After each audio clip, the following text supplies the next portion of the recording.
104.9 XFM, Ricky Gervais, Steve Merchant, Karl Pilkington's pressing the buttons. Yeah. We're playing some great moments from the last 3 weeks. And some great records, Steve, from the last 2 weeks. That's true enough. Yeah. We're not actually here today. What are you up to today, Rick? It's 8 hours earlier, so this is about 2 o'clock probably. Mm-hmm. So it's about 6 o'clock in the morning. I'm still in bed, mate. I'm asleep in my hotel room. Now, where are you? We're in LA. Los Angeles. Yeah. City of Angels. Rick. Yeah. City of Angels. Yeah, and so that's what we do. We're doing stuff like that. That's why we're not here. We're not here next week either. So next week is the best of this week. All right, so here's the first bit. Class. Rock the Casbah. I love the fact you had at least 3 minutes to get that right. I know. Prepare and get that right. I know, but my mouth was full of Maryland cookies. Yeah. You know, last week, this would blow your mind. He came in, do you know what he'd bought? For himself, about 10 penguins. Who buys penguins still? I know. All wagon wheels. Oh, I've never liked wagon wheels. You've not been a fan? No, but I was sorry about that. It's The Clash and Rock the Casbah. Talking about records, have I told you that time my brother-in-law, he was moving out of his place, I think moving in with my sister, and I was about, like, I don't know, 13, and so he was about, 30, and I moved in, and he brought round all his records when he was storage to leave them at our house, right? And he had all these old sort of records, 50s and 60s records, no, I was right, and they put them upstairs, and I was looking through them, and it's just all like Elvis stuff and Beatles stuff, and there was a mate of mine who loved Elvis, okay, and he had loads of chemicals. Yeah, he had loads of chemicals, and I was into chemistry, and he said, "Let's swap me some chemicals for them." So I sort of nicked about 5 Elvis singles, and I got all these chemicals, and then the guilt just hit me. I just thought, well, he's going to notice that. And one night, I just came downstairs and I confessed to my mum. And she went, all right, well, I won't tell him, but you've got to be good. And it's sort of like I was just really, really good for a year. And then I remember when I was about 18, my brother was talking about it. And he said, did you ever play those records I left for you? Brilliant. He told my mum, he said, these are for Ricky. She just didn't tell me. She was sharp, wasn't she? She used opportunism there. Oh, that's genius. And that was it. That's why I was good. But you've never stolen anything since, have you? No, I don't. Except that spate of shoplifting after that to teach your mum a lesson.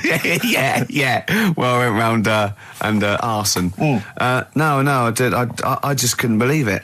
That's it was a great terrible. trip. That's the sort of thing I think we need now, right? We've covered a lot of stuff. What, education? Teaching, yeah. Well, okay, what do you want to know? Don't know. Have you got something? Can you educate us on anything? I've been reading bits. So could we bring back just for one night only, educating Ricky? Oh, I'm excited. Yeah. Do you think it warrants that? I don't know enough about it. You know what I mean? About what? It sounds perfect. Play the jingle. Educating Ricky, he's getting smarter. A couple of things happened in the week that I read about. Okay. Keeping up on what's going on in that. Sure. Yeah. One was about that Galileo fella. Okay. Was it about 1636? Was it? I think it might have been earlier. bad. Go on. Did some stuff with light and that. He did lots of physical experiments, yeah. Is that it then, Carl, is it? He did some stuff with light and that. What did he do with light? What was that? Well, I think he invented the first... Telescope? Telescope. So I think it's a particular lens, though, and he did experiments where he dropped famously two different weighted balls from Pisa, and they hit the ground at the same time, showing that it doesn't matter, the weight doesn't matter, but air resistance does and stuff like that. I think he probably explained it a bit better than that. Yeah, but I'm talking to Carl. Sure. Did they need to know He's stuff? just thinking about pizza. Yeah. Did they need to know stuff like that back then? What do you mean, did they need to know stuff like that? It's just... There weren't people going around going, I've got to drop these two things off the bleeding tower of pizza. I just don't know which one's going to land first. Yeah, I need to know. What do you need to Bring know me that? Galileo. Yeah. It's for a bet. Yeah. No, but if I was knocking about then, I'd be like, stop messing with that. we need a telly, or do you know what I mean? I bet he thinks the Flintstones is real. I know. That'd be brilliant. That's what I'd do if I was a caveman. I'd make a telly out of rock. Yeah. And a pelican And a as car a that I cement just mixer. ran along the road with. Yeah, exactly. Yeah, we need a car. Yeah. Well, we haven't really got the internal combustion engine. Can you stick your feet through the bottom? Yeah, just get me a car, for Christ's sake. Anyway, so I learnt that. And then, What? You learned his name. Yeah. Other people I learned the Brilliant. name of this week. Oh, if a chimp could watch telly. Go on, Carl, go on. Brilliant. I love that. That's like a ride song or something. That's my favourite one. Ride-ish. Ride-ish. Feeder. Just the way I'm feeding on XFM 104.9. Rick, quick question for you. Go I'm on. thinking a lot of people maybe are tuning in for the first time because of the advertising campaign. Sure. Should we reintroduce Karl again? I know we've done this a few times in the past, but just worried that people are going to not really kind of get the measure of him. I'm Ricky Gervais. I'm the one off The Office. Yeah. Steve Merchant. He's not the one in The Office. He's not Gareth. Some people think he is. He's got a funny, weird West Country accent that actually Mackenzie was affecting for the role. Steve wrote it with me. He's the tall, lanky fella. Karl is our sort of, I say producer, but he's the one that pressed the buttons because I was Dog's too... body. Yeah, but I mean, it was just because I was too big to run the desk. Yeah, too like important, I used to have to do. Literally too big. You couldn't get behind there. Yeah, and then we discovered that, you know, he looked a bit like a boring sort of, all right, yeah, but then when we sort of, you know, poked him with a stick, he came up with, he doesn't realise, but some of the I think, some of the funniest extraordinary things I've ever heard. Say hello, Karl. All right. Yeah. Well, classics, I think, so far, that have gone straight to the list include, have you ever used a Y front correctly? Yeah. Brilliant. You never see an old person Eating a Twix. eating a Twix. These are sort of things. He's back on his campaign to get rid of jellyfish. Why is that, Karl? Oh, did you see the paper yesterday? Go on. There's a jellyfish, right? It's about 15 foot long, about 5 foot wide, and there's a fella swimming next to it. And the paper's going, oh, look at this we've found. There's loads of them in Japan. Yeah. And it's because the water's getting hot, so it's making jellyfish really big.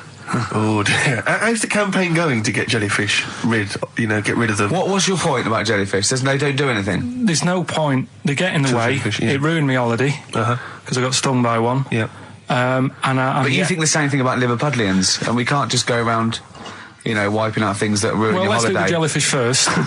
And then we'll move on to the Scousers. Yeah. But I don't know what they do, and I'm trying to look on the internet. I've been busy this week. You're jellyfish now, not Scousers. Yeah. You don't know what I don't know what they do either. To sort of try and work out what would happen with the sea if it didn't work, because they say like if there's What? no. Whoa. See, Carl, this is what we're talking about. People who've listened for the first time, they've got to listen to every word you say. You want to find out what would happen with the sea if it didn't work? If jellyfish weren't in there, do you know what I mean? Because stuff like coral, apparently the sea would be in a right state if you didn't have any coral in it. Fish, do you know what I mean? I always worry about how many fish we're sort of eating. Because you go past... Sorry? No, do you know, like, you go in Marks and Spencer's or Selfridges... There's loads of fish in there. And there's really fancy stuff that you think they've killed that, and it looks good on the counter, pretty impressive. Yeah. But is anyone going to buy it? Yeah. Do you know what I mean? It's a big, like, a shark sat in ice. Yeah. And you go, they've got like, a lot of fish... For sure you won't go around the Tate Gallery. Do you know what I mean? I've never seen a big shark sat in ice in Selfridges. They do it. And it's like... You go in the morning and you can go back at night and the same shark sat there and it's... So you know it's the same shark, do you? It's the same one. So what, same face? Are you sure he just hasn't lost his mum? And he's just like, he went shopping with her Christmas shopping and he's just like, he's stranded, he doesn't know where, he's just waiting. You know I'm right. I've never seen a shark in Selfridges. Well, all right, then say maybe that's one day a week, but on other days they'll have like... Shark Monday. I think, Selfridges. Today at Selfridges is Shark Monday.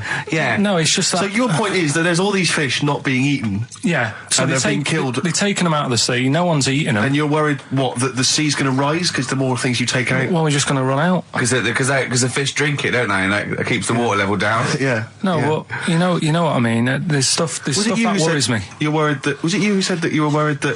Because, there's sponge in the sea. Yeah. But if they took it all away... No. Is that him? That's a Stephen Wright joke. Is that Stephen Wright? What was the joke? Sponges grow in the sea. That kills me. How deep would it be if they didn't? I love the fact that he confused you with Stephen Wright, who for a living purposely says ridiculous things. Yeah. Does that worry you, Karl? Well, think about that and play a record. What do you want? I'd love to. A classic, a beautiful song by Simon and Garfunkel, April Comes She Will. Now, you weren't speaking to Suzanne last week at this time because you said she had a haircut, probably quite an expensive haircut. She's a lady in media. She's got to look good. She probably doesn't go to the barber like you or just shave it at home. She probably spent quite a little bit of money on it. She came home. She thought, well, my sweetheart, my lover, my sweetheart, you know what I mean? The man in my life is gonna love this. Well, he adores everything about me. He's gonna love my hair. She walked in. Hello, Karl. All right. You look like Dave Hill from Slade. Is what Hugh said to the poor woman. And then talked about it on air. She was furious about that. So what did you do? Karl? She did listen, yeah. She wasn't happy. And she heard you slagging her hair off? Yeah. What so this is probably annoying her now. Well, no, it doesn't matter. We can do a lot today because she's at work. So, and of course, no one's going to tell her. Let's have a chat about a fat arse, shall we? Hold on.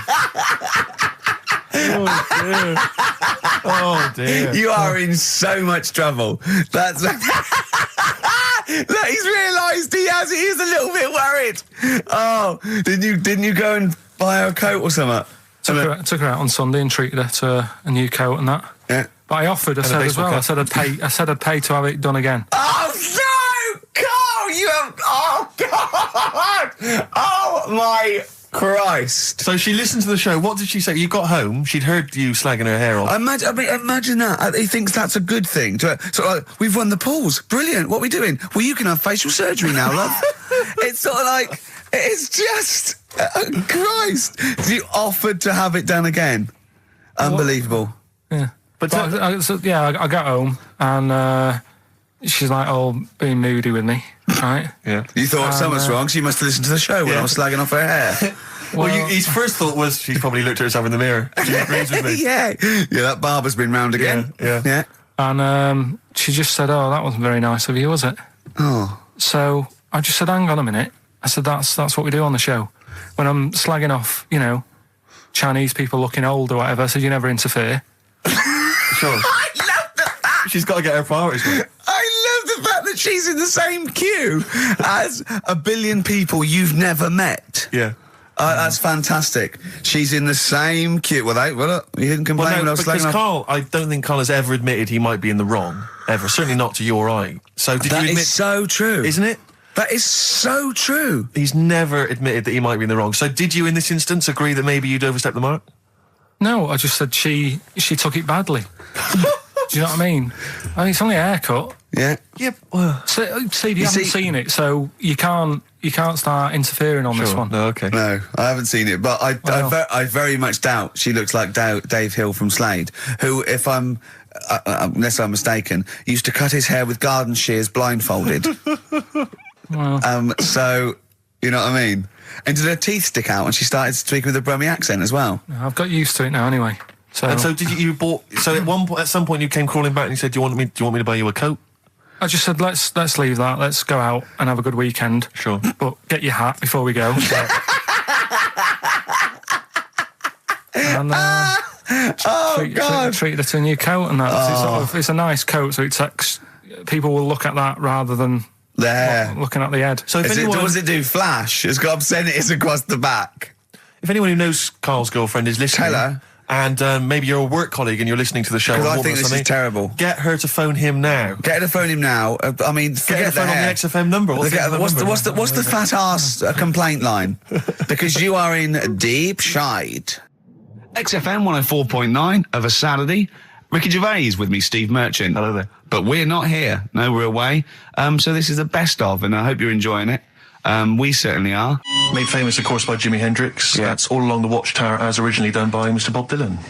On XFM 104.9. So, Karl, just take us through the moment where you gave this gift. Firstly, you went into Boots, right? You thought, all right, 100 condoms. Brilliant.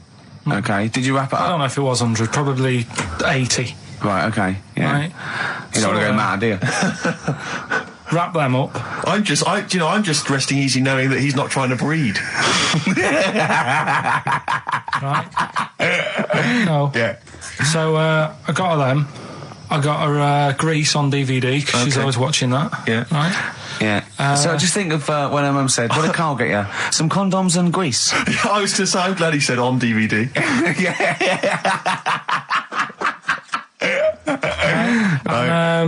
She was surprised anyway, right? Because I bet she was. No, when she got she was thinking like jewellery. No, right? that showed her.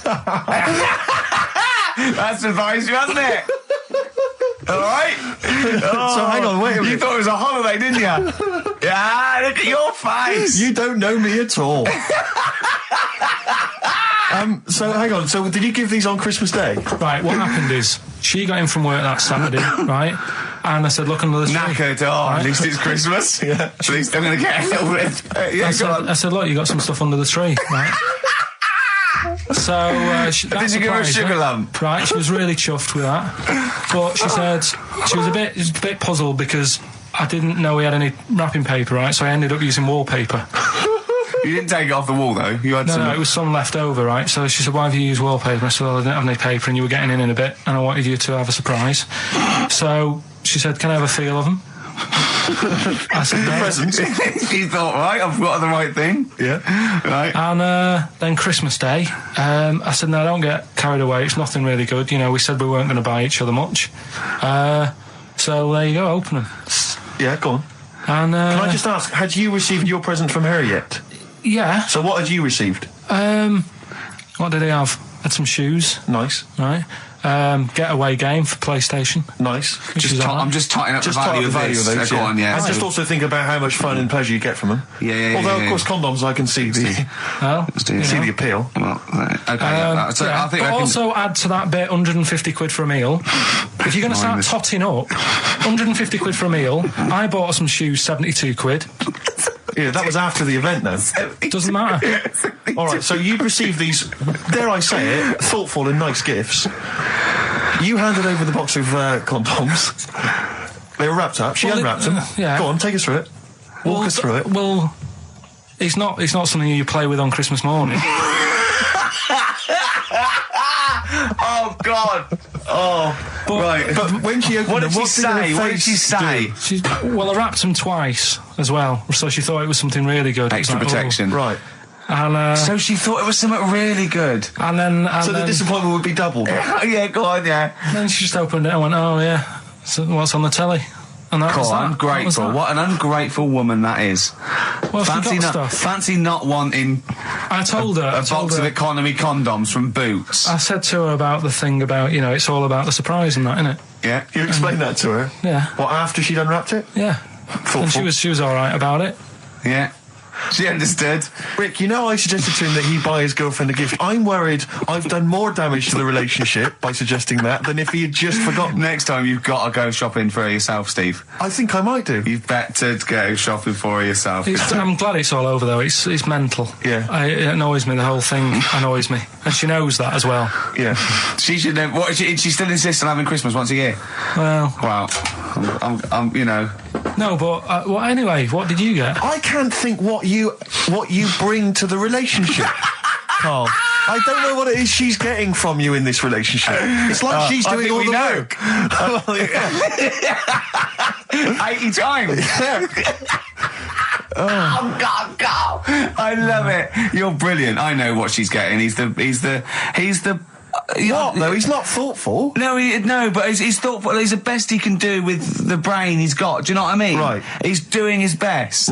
He's absolutely doing his best. There's no. He's working at the limits of his powers. Do you know what I mean? Though he's done as well as he can with what he was given. Sure. Yeah, and that's admirable. Yeah, it's like I think he's done better than you'd expect. I bet his teachers didn't even think he'd get this far. Do you know what I mean? What, find a girl?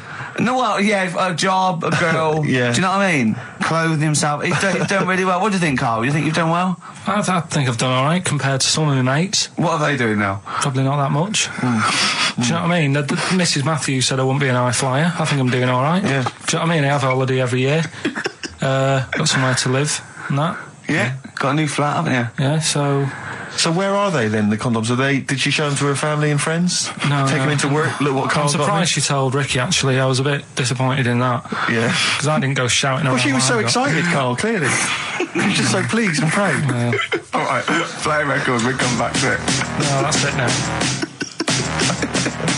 Rick, you may remember that last week we opened with some quality knob news. Knob news, yeah. It was Hitler's knob. Hitler's knob was one of them. That just sparked off into a whole bunch of other knob-related discussions. Yeah.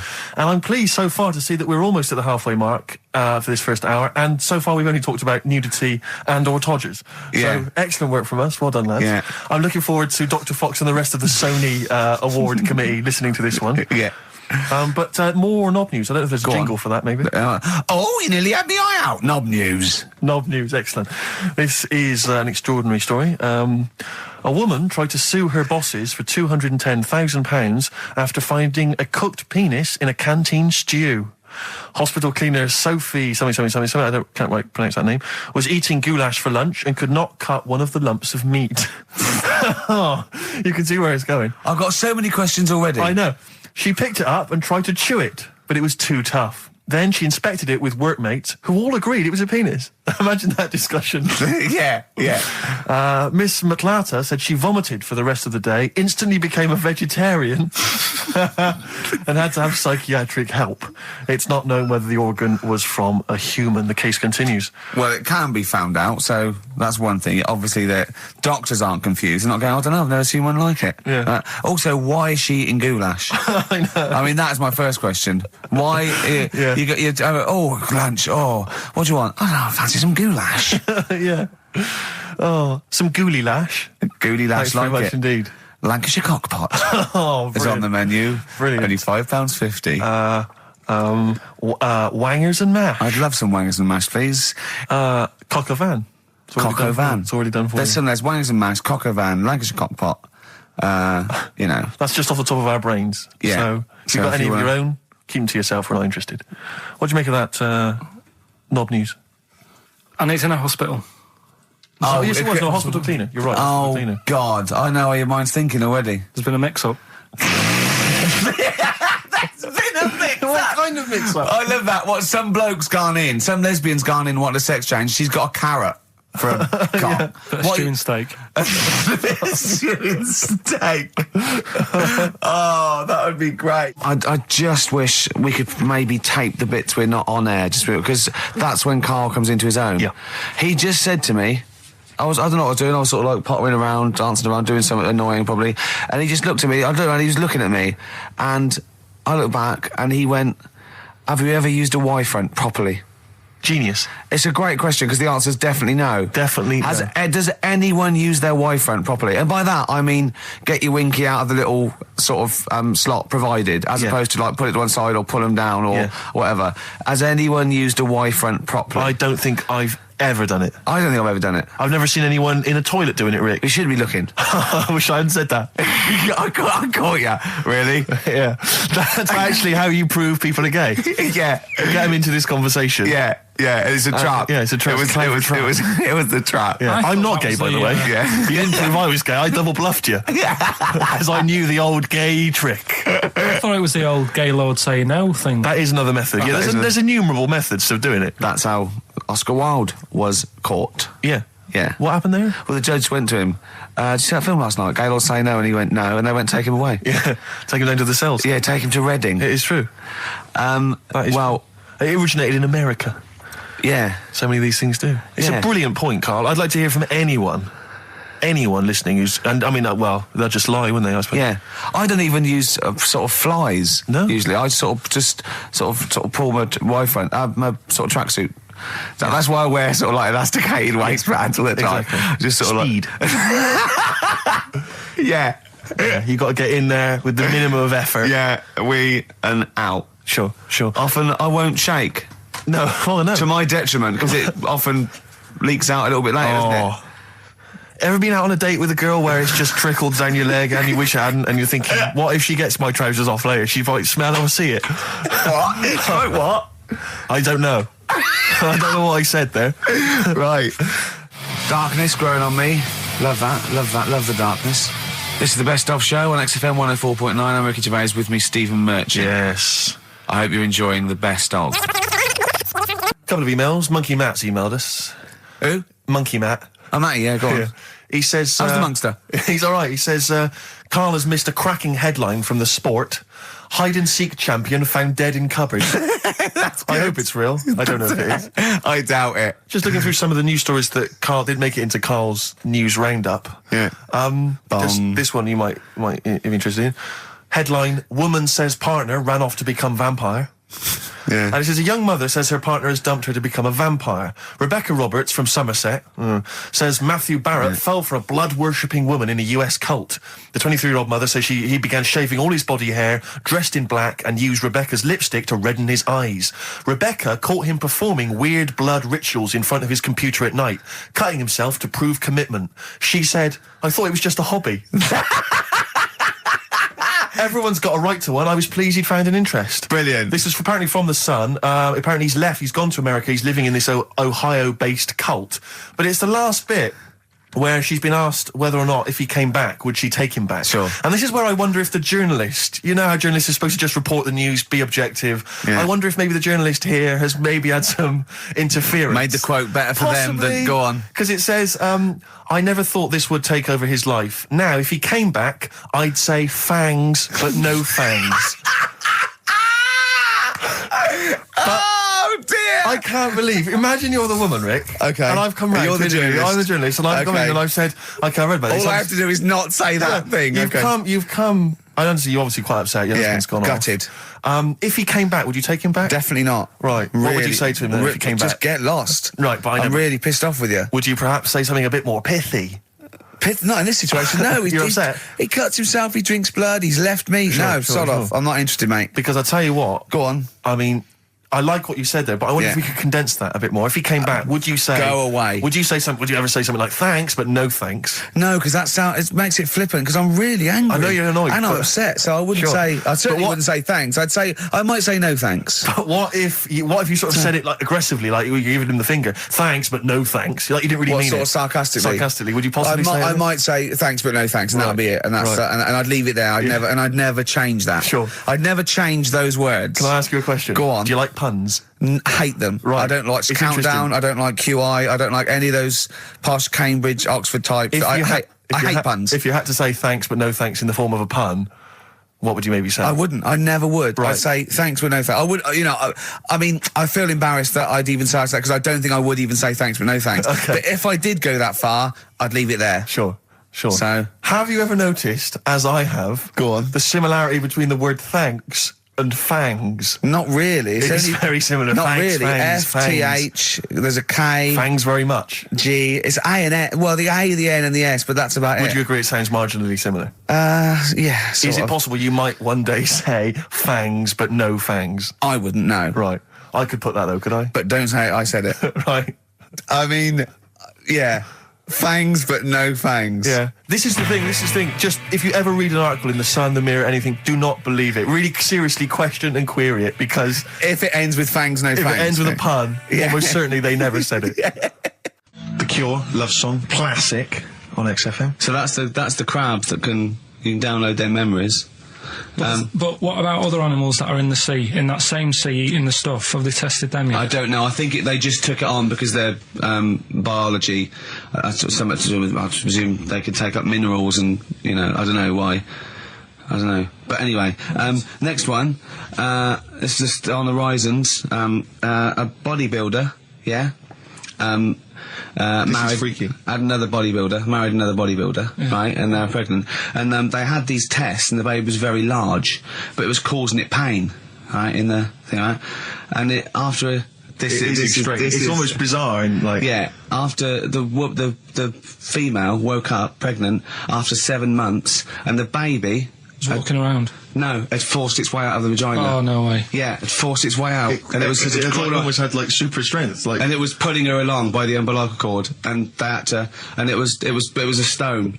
Extraordinary. That's freaky. I mean, you talk about freaky stuff. That's made up. What? It wasn't pulling her along. It was she could feed it. Exactly. And it was, do you know what I mean? Like, just went... and just sort of squeezed its way got out because it was ready, because all the hormones. Because it thought it was ready. Oh God! Imagine that. Just waking up and finding that in the bottom of the bed. freak you out, wouldn't it? Because you think it was a nightmare initially. And it had hair and everything, didn't it? Yeah, because all the hormones, there, like hair, almost like a beard. There was something in the week about, you've got test tube babies and that now, haven't you? But they've managed to do it. I only caught half I knew he'd be more impressed by the crabs than that. He doesn't care if it's human. No, I am. I'm telling you though, that there was something. I only caught half the story because I was busy. But there's something about babies being able to be born without having any people involved. Or something. It's like putting them in an oven or something, and it's like a cake. And after a certain amount of time, it's ready. I think you can buy those in Argos for kids at Christmas. It's my first baby kit. Yeah. There's Play-Doh, I think, that they can buy. Yeah. So what do you think of that then? The baby one. Yeah. I prefer the crab one. Yeah. But the baby thing's pretty horrible. Yeah. So it was bigger than like the average. Both made up. We've made those up. Yeah, they're both rubbish. They're both they are both rubbish. Despite the fact they're both rubbish. Yeah. They're interesting. We made those up. Both those stupid stories up. Yeah. Imagine downloading a crab's memories and seeing its mum feeding it as a child. Both utter rubbish. I had trouble. Yeah. I know I was going to have trouble with pushed its way out of the vagina. Yeah. I practiced that about 30 times yesterday with Stephen. I was going, I'm not going to be able to do it, mate. Yeah. I'm not going to be able to say that. Yeah. Are you disappointed? A little bit. The baby one's a bit sort of out there. Yeah. I wasn't really having that one. No. But the crab one, See, now, what's interesting, I think, is a useful experiment, Carl. I don't know what it's taught you about yourself, but would you say that that's revealed to you a certain thing? I don't know, maybe that you're a bit gullible. I mean, what I'm saying is maybe you shouldn't accept or swallow hook, line and sinker everything you read on the web. You got to think maybe a valuable lesson? I feel bad because I said to Steve, he won't be annoyed that we conned him, he'd be annoyed that they're actually not true. You'd love that crab thing to be true, wouldn't you? It wouldn't surprise me if it did happen one day. Sure. Yeah. So, and then he'd laugh. And it's in the break when I said about the crabs, well, I'm keeping them then. Yeah. Yeah. Tell you a job I don't like. What? I wouldn't want to be doing. The woman, there's a little woman who sits in the little snack stall on Finchley Road station. Yeah. And I don't know how to describe it, really. She is surrounded by snacks. She can't move for snacks. It's Does like... it look like American Beauty, but with different... Not dissimilar to that. Yeah. It's a little hut on the station. Yeah. And it's like, if you go to the seaside, you can put your head through one of those cardboard cutouts and it looks like you're a big fat person or whatever, and you can have your photo taken. It's like an equivalent of that, but it's just snacks everywhere. She's got bananas up to her chin. She's got chocolate coming down to her eyes, crisps either side of her. She can't move. She can't do 360 degrees. She's like packed in there. I don't know how she gets in there. I think they put her in her first, and they pour in the bananas. Yeah. Then they go pour in the nuts. She has 2 hours of makeup before they open, dressing her in there. Because I'll ask for something from the fridge, and she cannot turn her head to see. She has to go by feel alone, just to feel the fridge and get stuff out and pass it. And often I'll say, that's not what I wanted, but she can't. You've got to let her off. It's extraordinary. Dear. But there's no music playing. Does she have to sell her way out of it? Exactly. If it's a slow day, she's stuck there till the next day. Yeah, it's like a world-breaking attempt. Yeah. Carl, what job wouldn't you want to do? Well, any job. You're a lazy... You're joking, aren't you? I've done loads of stuff. I'm quite happy now doing what I'm doing. Yeah? You look happy. Trying to think. You sound happy. Yeah, I mean, calm down. You're on drugs. I'm all right. Are you on happy E? for England have won and that. I'm happy for them. Yeah, go on, happy for them. I'm happy in that. Yeah, what do you mean happy for them? We are England. Happy for us. Yeah. I mean, we didn't play. I did very little towards it. No. It was mainly Johnny Wilkinson. Yeah, I barely contributed. Switching on the TV was about as much as I did. Exactly. And shouting, come on! Yeah. Talking about jobs and that, though, I was reading the other day about... rubbish jobs that people have had and stuff. I haven't got time when I'm at work, man. I just get on with it. I'm not squiddly diddly. Fingers in pies, different jobs. Go on. Do you know Ivor the Terrible? Ivan. He, his Russian... Yeah, that was the Welsh fella. It was bloody awful, but not as bad as his Russian cousin, Ivan. Yeah. Go on. He had a fella doing some work for him, right? This fella built his house. After it was done, right, the terrible fella was like... fella Ivan. He was going, it's brilliant, you've done a good job there. Yeah. I don't want you to build another one like that. Took his eyes out. Just stopped him making an house like that. Another one? Blimey. That's bad, isn't it? Why didn't he take away his trowel? Then he could have seen, but he couldn't have built a house without a trowel. You can't build a house without a trowel. Yeah. I suppose he probably later thought that once he'd been nicknamed Ivan the Terrible. Yeah. He thought, why? Because you gouge people's eyes out. Yeah, but I didn't want to build another house. I know, but take his trowel away. What would I have been then? Ivan the Crafty at most. Exactly. Yeah. Ivan the Jealous. Ivan the spoilt brat. But yeah.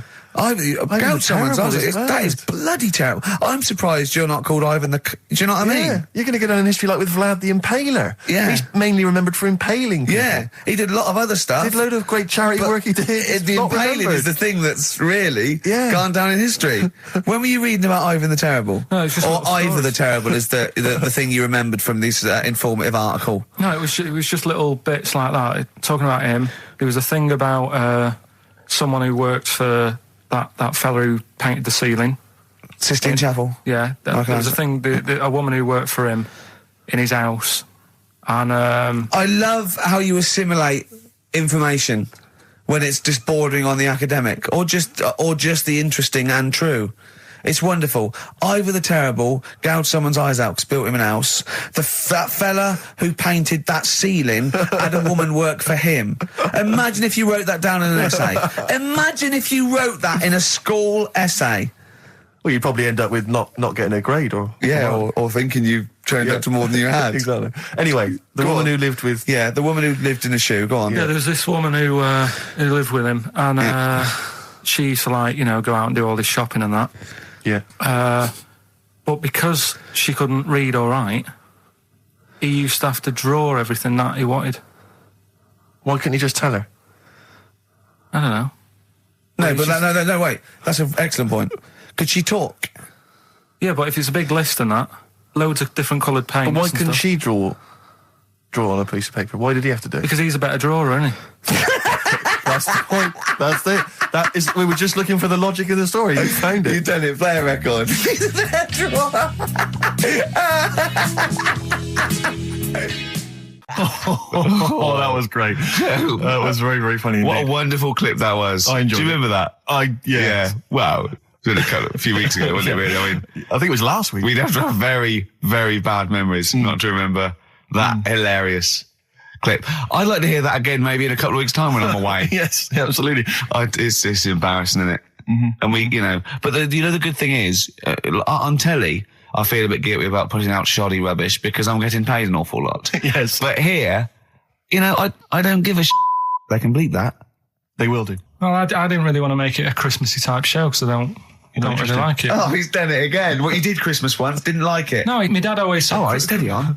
Dad said Christmas morning was for for me. So he used to stay in bed. So he never... That's brilliant. That's a great thing to say, isn't it? Yeah. Christmas morning's for you. Run wild. Do what you want. Just don't bother me. I'm going to Honolulu for 2 weeks. That's great. Dad, it's Christmas. Do I have to do anything? No. So my mum used to get up because she used to like to see my face light up, when I open my presents. And then... to give fireworks. And then I'd have to go to my bedroom from about 6 o'clock onwards because my mum and dad were into having big Christmas parties and I wasn't old enough to go. Right. So they'd say, right, you've had your fun there, you go up to your bedroom, stay in there. Really? Yeah, I remember one year, right, I got a train set, that's what I wanted. Yeah. Right? It's brilliant. Playing with it all day. I thought, I don't mind about the party, I'm happy staying up here playing with this. Brother comes in, he's had a few, right? He's going, give us a go on your train. How old is he? He's a bit older than me, so he might have been let's see. Well, let him be 18. Probably about 18, 19, something like that. I had a train set, so I don't know, about 14. Something like that. Yeah. Right, so I'm playing on that, loving it and stuff. And then he comes in and goes, give us a go. He turns the transformer up to 14. He went really fast for about 5 seconds, broke it, and then he went back downstairs. Wow. So Christmas, I hadn't even got Sounds Christmas like Day. the Conservative government with British Rail. Satire, that is. Rick, I just thought that there's satire. If there's any satirical shows listening or magazines... It doesn't work in any way because there's the analogy falls down apart from there being a train. Think it through though. British Rail was trains. Yeah. And the government broke the trains in many ways. They didn't break them, not officially breaking them, but they kind of... It does work. It's perfect. Oh, I'm very pleased with that. And I can't... And no one's asked him to be on Have I Got News For You. It's weird, isn't it? Because it's strange that when you've got a satirical mind that's as quick as that. Yeah. And he's broke your little train set. So what did you do? I just watched telly and had some sausages. I bet you were happy with that, though, weren't you? It's just a bit annoying, though, isn't it, when your main present of the year's been broke. And did it ever get it fixed? No, that was it. Put away. I'm intrigued why your parents wouldn't let you come and join in the festive fun. Was it like really debauched down there? Was it like eggnog everywhere? Well, no, but I mean, that's fair enough. 6 is a little bit early, but I just think, you know, if you're a kid, you know, he had his fun, put him to bed at 8, maybe. And Do you think so on Christmas Day? I thought that was a day for family. Well, not if there's a party going on. Well, don't have the party on the Christmas Day. Well, that's another option. Yeah. Your parents are weird, aren't they? A strange breed. Well, I think that was the year, right? You're talking about buying presents and stuff. I think I did treat my mum to... I didn't buy my dad anything. I think that was like when I got a bit older, I used to get my dad something because he wasn't that bothered anyway. No. So, got my mum, there was a cheap shop, right? Of course. Thank God for that. Called Snips. Right? So I went in there and I thought, let's see what I can get her. And remember Victoria Plum? I don't think so. Well, it's like a fairy character. Right. And my mum's into gnomes and stuff, right? So I thought, right. She must be pleased with you, then. Victoria Plum. I was thinking, is that one of the neighbours? Is it like a brandy Do you liqueur? remember Victoria Plum? Victoria Plum. Victoria Plum, yeah, it's like a little fictional sort of character, right? Okay. So I saw it, I thought, yeah, she'll love that, right? So I did my paper round, saved up for 2 weeks, right? Got that sorted, went to Snips, bought the Victoria Plum. Next day, I'm in town with her, right? So I think, I know what I'll do. I said, come in here a minute, right? So we go in and we're looking around and I tested her, right? I went, look at that there. That's all right, isn't it? And she goes, oh, it's bloody awful. Oh, Carl. Oh, Carl. Oh, God. So then Christmas Day comes. I said, don't bother opening it. She said, no, why? I said, no. Why did you still give it to her? So, well, it's too late. I'd already bought it. Oh, Carl. So she opened it and I was like, and she said, oh, that's nice. I said, why are you saying that? I said, the other day, she said, it's bloody awful. She said, oh, no, I thought you were pointing at something else. Oh, no. So that's why I don't get anyone anything anymore.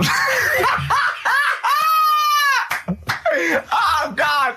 Play a record. Oh, God. Oh. You know, I've never been a religious type. You know, if people want to do it, I let them do it and what have you. Good of you. But out of all of them, I want one that's not going to take over your life. I don't want one where you've got to get up 3 times a day and you've got to go and pray and that you've got to get up early. Forget that. It's getting in the way. But if it's something like... I was walking to work the other day, right, across Oxford Street. There's a little Hare Krishna fella there. And he sort of had... he had a leaflet and stuff. And he said, you know, are you interested? And I said, what do you do? And he said, well, you know, we're against getting stressed out and what have you. And he gave me a plum. They hand out food for some reason. But I sort of asked a few questions.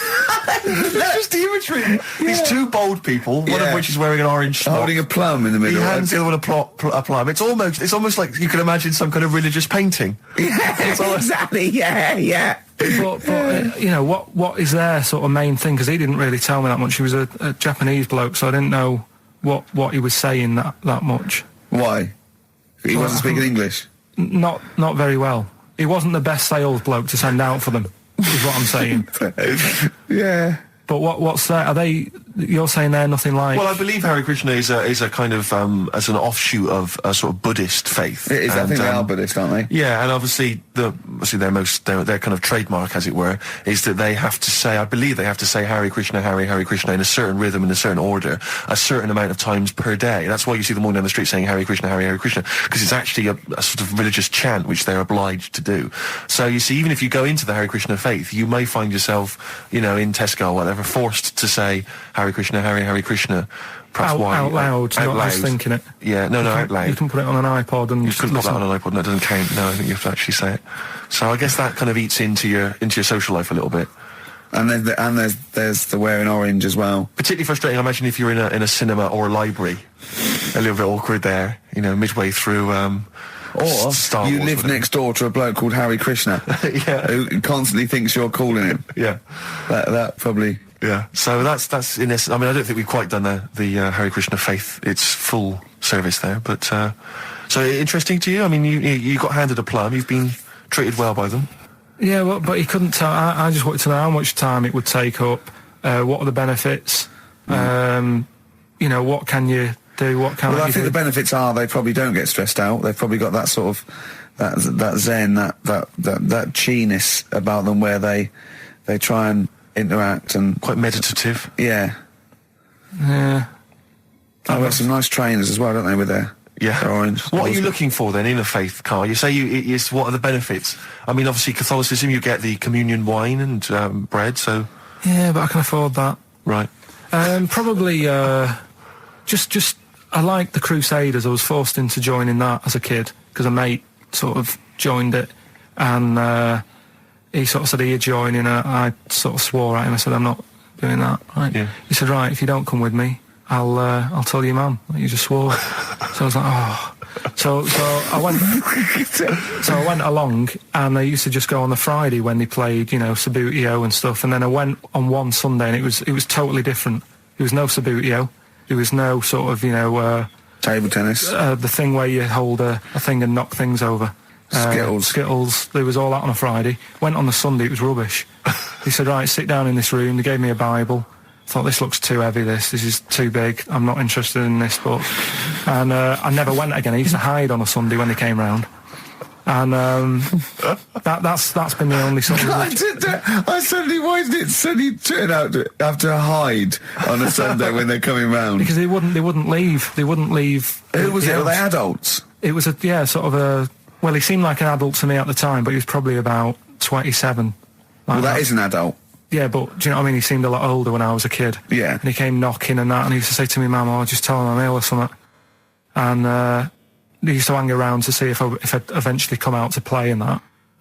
And if I did, I think they would have grabbed me and took me there. I love the idea that for you, religion has to bring with it some kind of gift. It's like, join our faith and you get an alarm clock radio.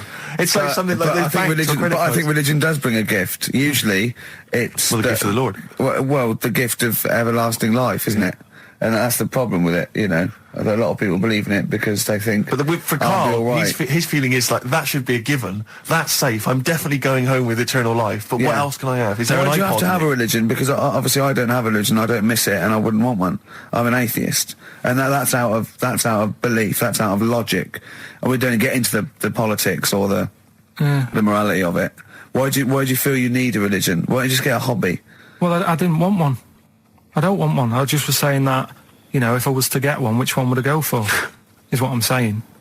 I'd like to see you perhaps as a Jew. I think Judaism would suit you well, I think. What are the hours like for that? Tough. Can be tricky. That's what I mean. I don't want anything that's, And they have a day where they don't eat and stuff. I couldn't be doing that.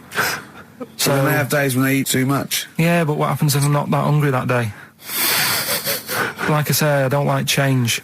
No. I like my Cheerios in the morning. I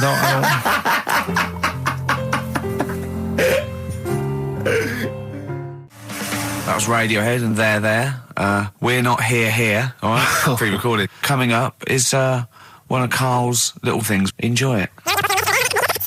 Anyway, Karl, look, you almost let it slip then as you were talking about your filling out that application form. There's some big news that everyone needs to know, which we were stunned by in the week, although the more we sort of talk to you, the more it starts to fall into place. Yeah. But Karl, what's the story?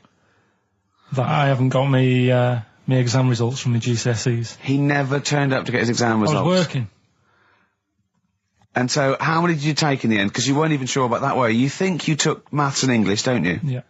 And you think you've handed in the artwork for art, don't you? Now, art was continual assessment, wasn't it? Coursework. And what was it that you made? I made a man sort of putting his arms into a car. You made a model of a man putting his arms into a car. What was this? So that one's passed. Was that this a homage to break-ins in Manchester? Was this? What was this? Oh, look, he does what he sees. Yeah.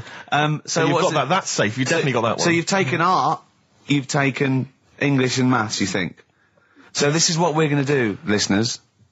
We're going to try and find out his exam results for him and tell him next week. Live on air. We're going to call his school, we're going to try and track him down, and we are going to have a little envelope, and we are going to give Karl, at the age of 29, his O-level results. GCSEs, yeah. Now, Karl, so you took maths, yeah. You think, you took English, do you remember turning up to do those? Do you remember sitting in the room filling in the forms? Yeah. Okay, and how did you feel you did? I don't think I did well. You don't think you did well? Did you revise? No. Why didn't you revise? Because I don't really believe in it. Okay. Well, it's just like, if you don't know it, then you don't know it. You shouldn't have to start looking at a book. If I went to like the hospital, yeah, and the doctor said, "Oh, you need your appendix out," but hang on a minute, I've just got to read up on it. Yeah, that isn't good enough. Okay, he should know, and that's the way I feel about it. To be fair, though, he did do the revision beforehand. Yeah, they don't usually pass on, maybe when they're in practice. Yeah, information they took in by osmosis. Yeah, yeah, and bloke comes in and goes, "Can I just see what you did with that?" And I goes, "You've passed." Yeah. Phew. That's a good one. Yeah. Good job I watched Casualty. But I was in the cinema, it's not long ago, and I went to see that, I think I was off to see that film, Crouching Tiger, Hidden Dragon, or whatever it's called. Do you know Well, they could be on the phone for that, because there's subtitles. So it's not going to ruin it, is it? Yeah, it wasn't her. I was sat next to another woman. She was crunching, a big fat woman. No, but he's got a good point there. Loads of people could be on the phone in there, and it wouldn't sort of niggle you. Fine. Well, at least we've cleared that. Imagine if that was true. No, because, it's like when you go on the tube and read a paper, there's loads of noise, but you can still concentrate, can't you? He's got you. Do you know That's such a great point, isn't it? Right, yeah, because it's so easy to lose yourself in that magic realism world, with all the sound effects and music and surging, exciting noise, and there's a woman clattering on going, "Yeah, well, I'll probably meet you later, Stan. Should we get some Diamond White in and around by the park?" Yeah. Switch off. I do it. Yeah, but we know what you're like. Yeah, you can switch off, Carl. It's like you can turn your ears off.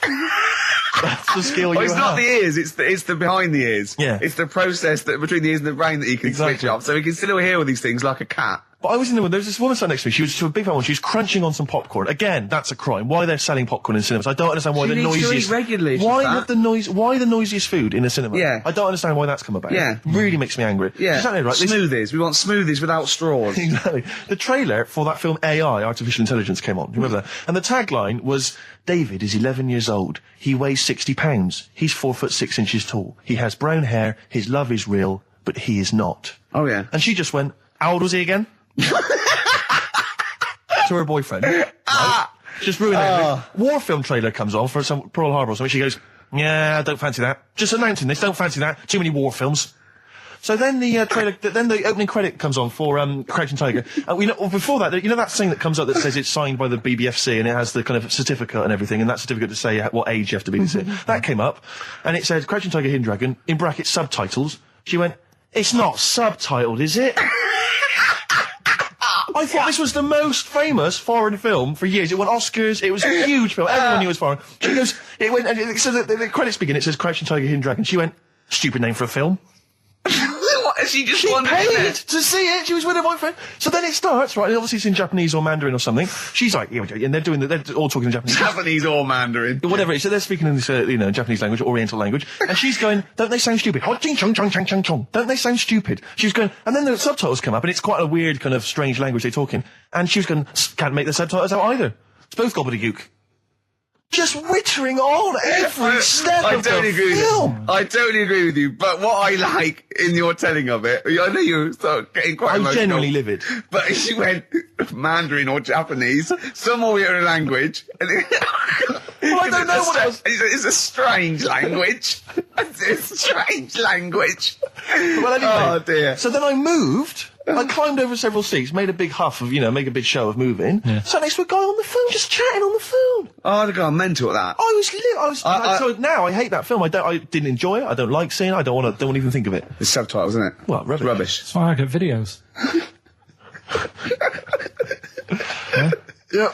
Yeah, I should have thought that through, Carl. You're absolutely right. Lamb Chop? Yeah, let's play Lamb Chop. This is brilliant. This is from this CD that came out recently with Uncut magazine. Occasionally they put out some quite interesting free CDs. And this was one that had various covers of Rolling Stones songs. And a lot of them were, quite shoddy, but this was a brilliant, specially done, I think, for the CD. It's Lamb Chop doing a version of quite an obscure Rolling Stones song called Backstreet Girl. It's just beautiful. Let's hear it. Rick, I sometimes get off at the Tube at Tottenham Court Road if I want to look at the record shops before I come into XFM, and I always cut through Chinatown. Oh yeah. And every time I come through Chinatown, the same thought always strikes me. I always feel like I want to just gather all the little locals, all the little Chinese fellas, just gather them round and just go, guys, in what way is this a town? It's not, is This it? is not, at best, what you've got here is a novelty street. Yeah, Gerrard Street is not a town, No, mate. it's not a town. You've had this here for like you put a 100 little years. It's not pagoda. expanding. Yeah, yeah. You can't just call it Chinatown and claim it's a town. If I was them though, and you stood there, I go, what are you talking about? It is a town. It is a town. It's What, our in what town. way? It is a town. It's our town. We got all lots of stuff. Where's your church? Where's your mayor? We needed. We got a betting shop. Not enough. It is. See, all you've got here is restaurants. No, that does not a town make. no. Got a little supermarket with snacks. What does it sell? Snacks. Specifically, I would imagine crackers. Yeah, yeah. Do you want to buy a dragon? Do you want to buy an ornamental dragon? If I wanted to buy one, this is where I would. Do you want to buy a gold dragon? Is it made of gold? No, it's made of plastic, but it's sprayed gold. Do you want to buy that? It's not a town. It is a It's town. not a town. Yeah.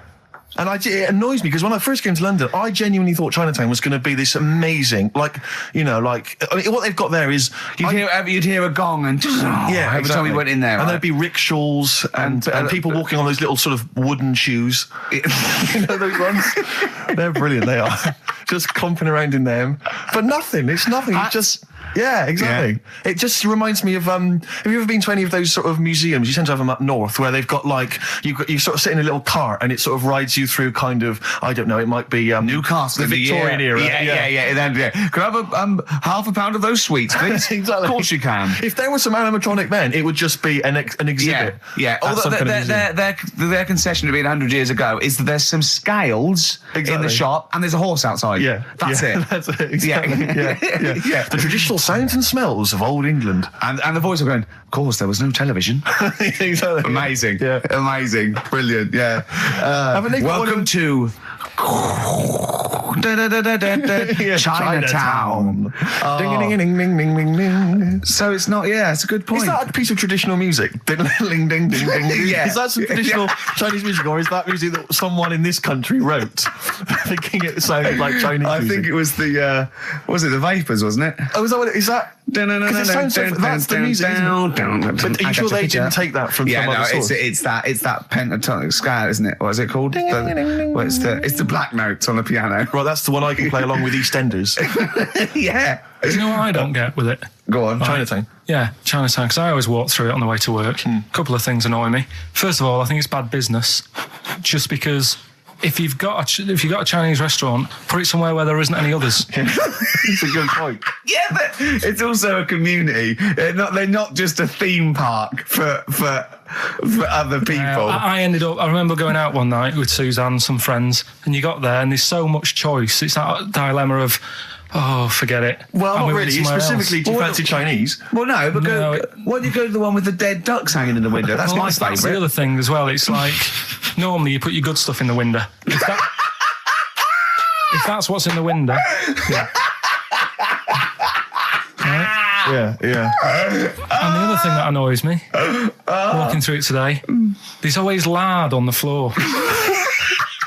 What, in the street? In the street. It is, honestly. I'm scared I'm going to slip over. It's because of all the restaurants and that. But why is it? That's another point. Well, it's not oozing out of the restaurants. No, but why is it? Why is it? I don't know what they do.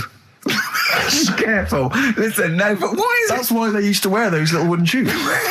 No, okay, we've got... No, but the thing is as well, they try and wash it with water, which doesn't work with lard, and it's like oil. Famously, yeah. You know what I mean? Even I know that. Yeah, you've got to scrub it. So, you think sorted that out. Yeah, you think they'd know, wouldn't you? Yeah. All right. Anyway, thanks for your thoughts on Chinatown, Carl. Well, before that, I just remember that some of the criticism we received, I think, was that we're perhaps not taking into consideration the listeners. A lot of radio shows, they cater very much to the community, to the area which they're broadcasting. They interact with the listenership. Where's the fun in that? I agree. Well, for me, really. I'd just like to justify why we don't tend to correspond or interact with the listeners. Here's a typical email from Vicky, age 25. She asks, do you ski? Rick, that's her question. No, I Do you ski, yes or no? No, I don't. No, you don't. Right, there you are. Thanks, Vic.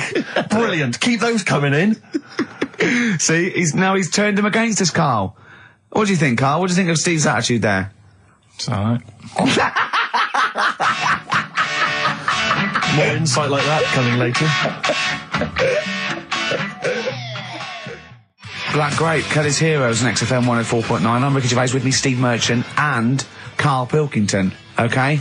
Proper proper radio. As you know, we're a bit gutted that we won nothing at the Sony Awards. We found out that on the panel was Dr. Fox, probably one of the greatest DJs in the world. One of the great living broadcasters.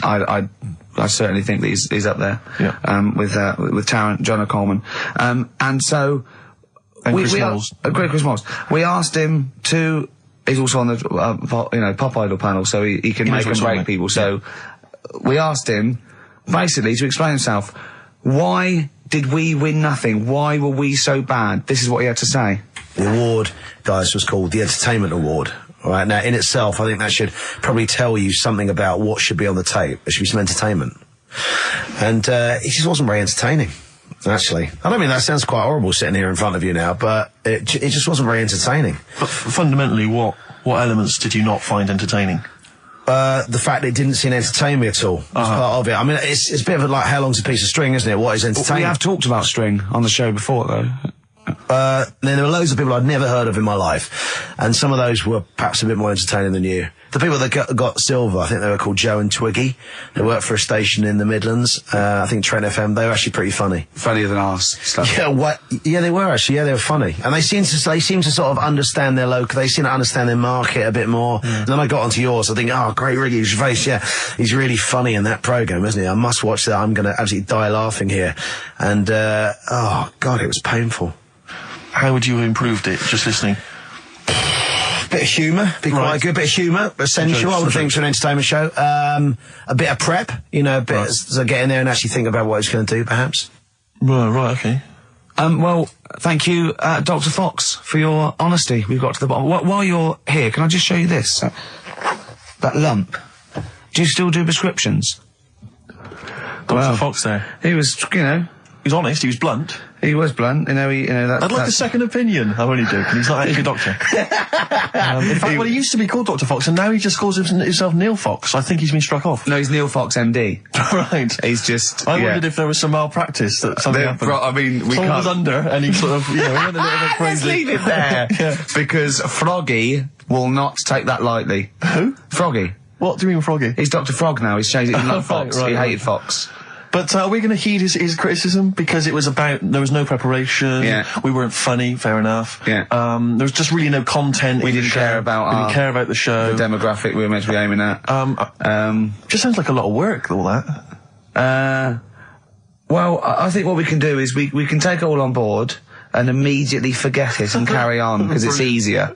What about that? Brilliant. I'll tell you what we could do, though. Play some bloody great tunes. Thanks very much. I'm stunned at Karl's rudeness, okay? That's badly drawn boy, by the way, all possibilities. There's a lovely chap just calls in saying about... And Karl, because the record's ending, he doesn't say, oh, I've got to go to the record's end. He went, yeah. And he... So... He's probably still there. Well, cut him off. Well, just check if he's still there. He doesn't want to be on radio. He said he didn't want to be on the radio, but I think he should apologise. I'm still here. Hello? Hello. All right. I'm still here. I did ask not to be put live on radio because I get very embarrassed. Don't worry. All we wanted to do is just wanted to apologise for Karl's curtness and his rudeness. Now, all I want to say is the station is good because you couldn't have a worse slot on a Saturday afternoon, right? Because the youngsters are in the boozers, the older fellas are doing the punting, the racing, the football and whatever. The thing is, the state you play, if you want to get number one... This is XFM, not Radio 2. If you want to be the top, all you got to do is start playing Natalia Umbrella, this and that, and have your audience with one puke of hair between four legs, okay? Thank you. There you go. No, that's why I don't want to go live on radio. But you are dead, when Christian got a little bit sick about being 13, then he got to go, whatever. You're the soundest station in the area, you cover... I don't like all the stuff you play, the station plays, but you're actually doing what's there. Thank you very much. You keep going, persevere. And you'll it's well worth listening to anyway, okay? Thank you, cheers. Otherwise I wouldn't... Can you hear us? Thank you, bye. Dead sound, mate, be careful, yeah? I mean, I can see why you cut him off. Stop it. Man alive. We've had so many calls. Karl was getting annoyed. There were so many calls. And we've had suggestions from Ned saying talk about Jimmy Savile. John in North London. I've just got John in North London. What does he want us to talk about? Oh, forgotten. Becca from Liverpool wants to talk about Tracy Emin and Damien Hirst. Art. Paul Andrews, your mum called. Stop calling her. Tell her to listen to XFM. Yes, you, Paul Andrews, is about 38, at home with your wife and kids. Your mum just called in. I think someone wanted amazing monkey facts. I can't even do this right, can I? To be honest with you, last week we were slagging off Karl as being the weak link in this show. I think it's clear what the weak link is. Oh, God, who's the bloke who wants Hayley to go with him to X-Men? See, I shouldn't make notes. What's wrong with you? If you didn't spend so much time squeezing his head and eating pies, we might get something done. Right, okay, then what should we talk about then? Right, play a record and we'll discuss this. Tracy Emin, make your bed. Make your bed. Damien Hirst, stop cutting up sharks and things. Picasso. All right. Well, I noticed someone's emailed here a link for, can you believe you luck, Karl? Monkeys for sale. Now, I don't endorse this in any way, but here you are. Here's a monkey for sale here. Oh, that's terrible. $2,500. It says male, very smart little guy, loves to play and gives kisses, wears diapers and clothes, has been around lots of people and loves them, healthy and loves to eat. Sounds like Ricky. How much is that? Well, it wasn't Karl, because it says loves to be around people. Yeah. There's a gibbon there. A gibbon for... It's too pricey, though. It's like that Donald McIntyre programme he did, that Cheapest Chimps programme. He didn't do Cheapest Chimps. He didn't do a programme called Cheapest Chimps. You're saying that, but... Well, he didn't. There's at no point did Donald McIntyre do a programme called... Play a record a minute. Play a record. Oh. Cracking tune. Now, if you're down in Texas, chasing your tornado, this will be on your stereo, surely. Surely, if you're in Alabama, it'd be in... Well, he doesn't go to Alabama. It's Texas. That's where the tornadoes are. Do you not listen to what he says? It's Kansas. It's Kansas. Oh, dear. It's like, the two of you are just... You are like children. You're infants. Your mentality is ludicrous. And you're embarrassing us in front of our special guests. Oh, yeah. I can't believe it. Now, of course, last week... We've had tattoo here. We've had a number of letters, Rick. I'm just reading them now. Saying, last week, loved your interview with Chris Martin from Coldplay. Yeah. Genius. Another one here. Great insight into the man who wrote Yellow and Clocks. Yeah. Fascinating. Steve Merchant's interview with Chris Martin was amazing. He showed his own TV show. Yeah. Just some of the letters we've received, Rick. So this week, we're very lucky to have with us Russian pop act Tattoo. Round of applause for them. Hello. Lovely to have them here.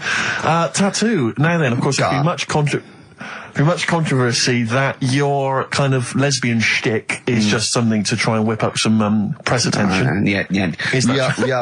We are proper lesbians. We love fanny more than cock.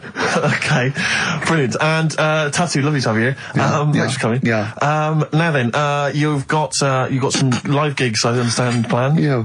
Duh. Okay. I can't help but notice that you sound, dare I say it, Tattoo, you don't sound so much Russian as German. No, we cannot do the accent properly. Okay. And, Tattoo, it's a joy to have you. Thanks for coming down. And finally, your lesbians would, for instance, either myself or Karl be able to convert you from your lesbian ways? We like the muff so much that the knob is no good for us. All right, well, thanks very much, Tattoo. Yeah, thanks, Tattoo. Thanks very much. Cheers. Extraordinary. Next week, share. Brilliant. So if you've got any special guests you love us to interview, then let us know. Ricky.Gervais at XFM.co.uk. And we'll try and get there. Oh, dear. Play a record, Karl. Rockbusters answers next. I was going to say, well, do you want to do that? No, let's do it next. After the record. Just going to say something. What were you going to say? About gays and that. What? In a bit. What were you going to say? Well, we'll look forward to that. I had a bit of bad luck as well. I wanted to play REM, and maybe the listener can help me here. Can you email in ricky.gervais at xfm.co.uk if you know what song I'm thinking of? It's an REM song. I think it's on the album of the last one before. And he says Mulholland Drive and I'm Steve McQueen. That's all I know. I'm sorry, I can't think of the title, so I need the title to look it up, if you know what I mean. I can't put in like that. I can't put in Mulholland Drive. The system goes, what are you talking about? So I need the actual title of the song to look up to find it down in the library. Oh, well, I'd go down yourself if you're going to go down to the library and get that. I wouldn't send Karl, because... Ricky.Gervais at xfm.co.uk. But if he wanted to, he did have time, because he came in at 12:20 rather than 5 to 1. Yeah. No, I told you about that record that I wanted it yesterday, didn't I? So you had 24 hours notice. So that's not really an excuse, is it? But I did find one of my favourite songs of all time, which is Bones off the Benz album, and it's Radiohead on XFM 104.9. And here it is, because you gave me lots of time to find it. So. Sure. Yeah. Could have brought it in himself. No swearing in it. Bones. Radiohead. The Bend on XFM 104.9. And thanks to Paul, who's emailed There's in. a whole bunch of other people. Lots Nick, of people. we've got Davey, Steve, Ashley. It's Electrolyte. You know, it all comes flooding back now. We've got that. I've got it out of the library. We're going to play that. That's done. It's interactive. I've used the listener. I've shown the listener, right? I've helped them to help themselves. Sure. I've said, if you want to hear it, tell me what it is. They tell me what it is. They're going to hear it. Yeah. Do you know what I mean? Perfect. Saves going down the library and, well, we don't... Yeah, well, we know mistakes can happen if that, you know, if you have to go down the library. Yeah, and I mean, I checked it, though, to make sure it was the right one, you see. It's just a little bit of... Well, it's a good rule that generally, if you pick something up, a CD, That's you know, right, we want to play on a radio Sort show, it live out radio show, yourself. you normally check it at the back. Oh, no, yeah, that's right, yeah, if you want a job done, do it yourself. You're absolutely right, Carl. So... But anyway, look, let's all make friends, let's kiss and make up. Yeah, touch and make up. Yeah. Let's just... Well, I'm up on Carl at the moment because it was my birthday in the week, and not only has he bought me a little vibrating thing to put on the chair, because I've got about that, so that vibrates, that. Actually, we can hear it. Yeah. Yeah, I'm going to do it between records then. Right, and what's that doing to you as you It's do just, that? it sort of like sends a little pulse into your sort of muscles, relaxes, doesn't it? I've got to relax on there. If I'm relaxed, the listener's relaxed, we're all happy. Sure. He's also got me this little electronic bongos, and I thought we could do like... Oh! Chimpanzee that, monkey news, so it's like a jungle sort of thing. Sure, yeah. Brilliant. Well, that's always been one of the great jingles that even has So there. I've got the vibrating... Oh, chimpanzee that! Monkey news! Dr. Fox, if you're listening, I think you'll know that's a clear improvement in this show. So thank you for those. It's alright. Honestly. What did you get him? What did I get him? I couldn't get him anything, I was too busy buying myself an iPod. You're joking? Well, it's a little bit gay, isn't it, giving gifts to blokes? Yeah, it is, but for someone who's like major... Yeah. Play a record! Someone who's major? What do you mean, someone who's major? Well, because he's a major celebrity? No, made you. Oh, made you? Yeah. Right. That's Yeah. Brilliant. Now, Rockbusters, dead in the water, isn't it? We've killed that off, have we officially? We killed off Monkey News and Rockbusters. Didn't I tell you that there was some sort of petition for Monkey News? Was there? What was the story? A lot of it's loads of emails and that. You mean you've done Monkey News? You mean you want to do Monkey News? No, but seriously, there's uproar, and people were like, "You can't get rid of Monkey News. Yeah. Don't be doing that." Who sort of what? Loads of people. Was it monkeys trying to write the complete works of Shakespeare? Did Tony Blair get a whiff of it, and he's coming down with a ton of bricks? And Rockbusters, Steve, if you've got a better competition, then we'll do yours. That's fine. Do you know what I mean? If that's what you want to do, we'll do. What did you want to do? No, I was just wondering whether we should perhaps not do a quiz at all rather than do that piece of rubbish. Might be better to have nothing. Might be better just to have silence during that part of the show than have Rockbusters. I don't know. If I give you the clues and that, and if you think they sound rubbish, we're not doing it. Well, I know that. I guarantee they're going to sound rubbish. All right, let's make it the last Rockbusters then. This is the last Rockbusters. Well, it depends. This is okay. This is your. If it's good, you get a reprieve. It's all about this. Okay. Okay. Go on then. Let's do Rockbusters then. Oh, we're doing it now.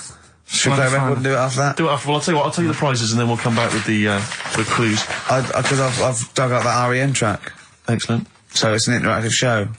Okay, we've got the best summer holiday album ever. What we got on there? It's got Elvis versus Junkie XL. That's brilliant. Yeah. Holly Valance is on there. Yeah. Laz Ketchup. It's all the stuff that the XFM listener is craving. A tribute to the Ramones album. We got Red Hot Chili Peppers are on there. Metallica. Street Legal from Bob Dylan. That's nice. Brilliant. Did you just buy that in the 4 for £20 from HMV deal? Fair enough. Once That's again, a good album. The Talons of Weng Chiang, a Doctor Who classic. Yeah. And there's something for the XFM listener, 8 Mile on DVD. I thought that was nice, that film. That was the last bit was funny. It's a good film. Some good rap-offs in that as well. Yeah. So let's play a tune and then we'll come back with the Rockbusters clues. REM, go on. Give it to him. Jane's Addiction, Just Because. I think things are rocking up. They are indeed. Rocking up in the land this year, Steve. Yes, that's good news, I think. Evanescence, them, The Darkness, Rock fantastic. XFM 104.9, Ricky Gervais, Steve Merchant, and Karl Pilkington of a Saturday. Can I just say that the shaving your arse feature from earlier, if you missed that was 1:30. That was a discussion on shaving your arse. Yeah. It was great stuff. That seems to have caught the public imagination. We've had so many emails. We've had someone telling us exactly how to shave your arse. Yeah. So if you need that information, I can probably forward it to you. Well, I think this will be the year of rock and arse. Exactly. But it's extraordinary how, you know, just a simple discussion like that you would think perhaps was crass, crude. Mind you, our listeners do like Karl talking about monkeys. Sure. Do you know what I mean? Yeah. It's not like it's something to be proud of. It's not like we changed a nation or freed a people or found a cure for something. We hit them in their, you know, at their level with monkeys and arses. Yeah, exactly. It's what our listeners love. Yeah. Monkeys and arses. Yeah. We should put that on the poster. And they go together, because I joined the zoo last Sunday, went down and became friends of the zoo, right? Oh, well, I thought maybe you had to sit in a cage for that thing happened. I went straight for the chimps, of course, right?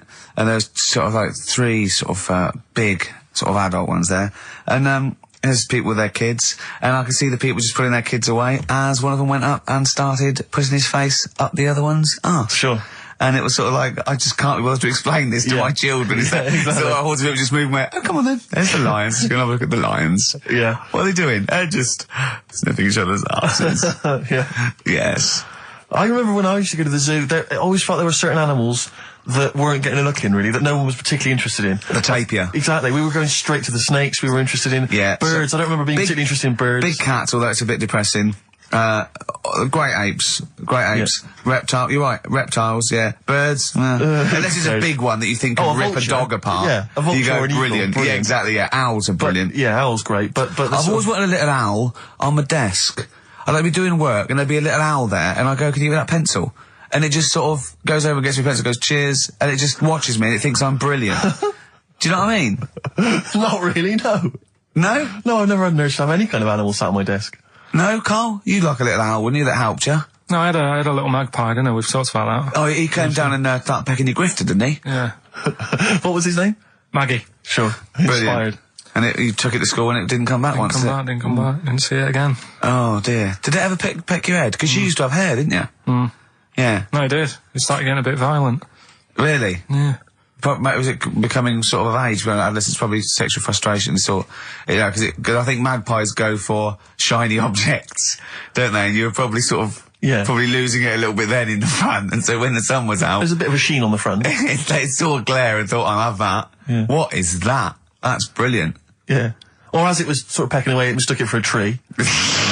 Yeah, because of the noise. Because of the noise. Yeah, the hollow sound. I squeezed his head yesterday. We should just point out, if you're a new listener to XFM, you might not realise that one of Ricky's many sexual peccadillos, I'm assuming it's a sexual thing, I can't justify it any other way, is to just squeeze Karl's head. Yeah. Front-wise, sidewise. I don't know what it is. I don't know if it's sexual or, you know, like when you've got a little kitten, you want to squeeze his little face. Do you know what I mean? Do you know what I mean by that, Karl? Yeah, I said that before, squeeze a little head. Yeah, exactly, and I feel that with you, because it's sort of like, he gives so much. Look at Karl's face, he gives so much. It is like he can understand what we're saying. Yeah. And that's what the connection is, I think, between me and Karl and other animals. It's like he can understand what we're saying. But I squeezed it yesterday, and Karl went, I definitely had something crack. Yeah. Because I'm trying to see how hard I can squeeze it. Yeah, I think that was you just thinking, Karl. To be fair. I think the cogs just started to... No, I mean, I think there is a danger, because I think there is a danger that you could squeeze it too much. Yeah, I know. He did a good deed today, the other day, didn't you? Was it? Yeah. What were you up to? You were just, you were talking about, like, you know, being hassled in the street and stuff. And, I get hassled a lot by the homeless. Don't we all? You should go home to sleep. Yeah. I'm here, mate. But no, I do treat them a lot. You treat them. I love that. You had a good day? Yeah. You've been good? Yeah. There you go. That's 50p. Suzanne does the Save the Children thing. You were talking about, you know, charities hassling you all the time. She does that. And I sort of say, well, you do that. I'll look after you. You'll take care of the homeless. I'll take care of the odd tramp around where I live. And how do you treat them? Loads of different ways. 50p I might give them. Yeah. Or I might, you know, they'll sort of say, have you got any money? I'll say, what for? And they'll go, I'm really thirsty. So I'll go, well, hang on a minute, and I nip and get them a little Diet Coke. Sure, Diet Coke. Yeah, they want to watch their weight. Yeah, yeah. They're going full fat. Oh, what an insult. Yeah, exactly. To a man like me. Yeah. You know, I'd rather treat them than because a lot of people spend money on, problems abroad and stuff. Right. Oh, I just God. think, Yeah, famine I'm relief just and saying. Oh, God. Like what? What do you mean? Like famine relief? Well, you do get sick of it, don't you? You know what I mean? It's not... You get sick of No, it. I'm just saying. Wait. Go No, on. I'm just... I know, just let whatever you do now, Steve, don't interrupt, because I'm scared, but I just think it's worth it. There's so many issues. There's freedom of speech, there's we're not responsible, there's he'll get away with it because he's a buffoon, Yes. and it is entertaining. Exactly. So, go So on. what's No, your all thought? I'm saying is who do I give me money to? Is it little, sick kids or whatever, or is it old people or whatever? HMV. That's where he gives his money to. Chiefly, they get a lot of it, yeah. Yeah. And for me, I just get sick of, problems abroad. It's like, what do you do? What do you do with famine and that? What are you meant to do? How can you solve it? It's gone on for years. Yeah. And it just keeps going. We keep giving them money. They keep spending it. And you're not getting any return for your cash. Well, it's just how many times, they've got to learn. What do you mean they've got to learn? What, are you going to teach them a lesson? What do you mean they've got to learn? What do you mean? Well, what are they doing with it? Yeah, they must have like better interest accounts or something where, look after, put the money in the right things. Sorry, do you think that Bob Geldof sort of writes him a cheque? He goes over and he's in the helicopter and there's millions of them, and they go, it's Geldof from Boomtown Rats. Brilliant. They go, If there's one man that can help us. yeah, I hope he doesn't sing. He's not going to sing. He's got some money for us. And he comes down and he goes, do you want a cheque or do you take Switch? They go, we don't take Switch. He goes, there's a cheque. They get He's things doing like... it again though, isn't he, as well? I Is mean, he? he used to work here, Bob. He's a lovely fella and that. But, Yeah, he's a lovely man. but how many times can you save the world? He's over there again helping out, and it's like, well, what do you do? Are you saying don't bother because it keeps happening? Not well, I'm not saying that. You know what I mean? I'm not daft. But that's what you're thinking. And Carl, you are daft. Yeah, exactly. I don't know what the answer is. Do you know what I mean? So you're just saying wash your hands of the whole affair, leave them to it. Yeah. Sure. Are you really just saying it's nature, it's tough luck, just don't interfere? Like a wildlife programme. Is that what you're saying? Don't interfere. Are you basically just saying it's not my concern? This has got a bit heavy. Can we do Cheeky Freak of the Week? Let's play a record.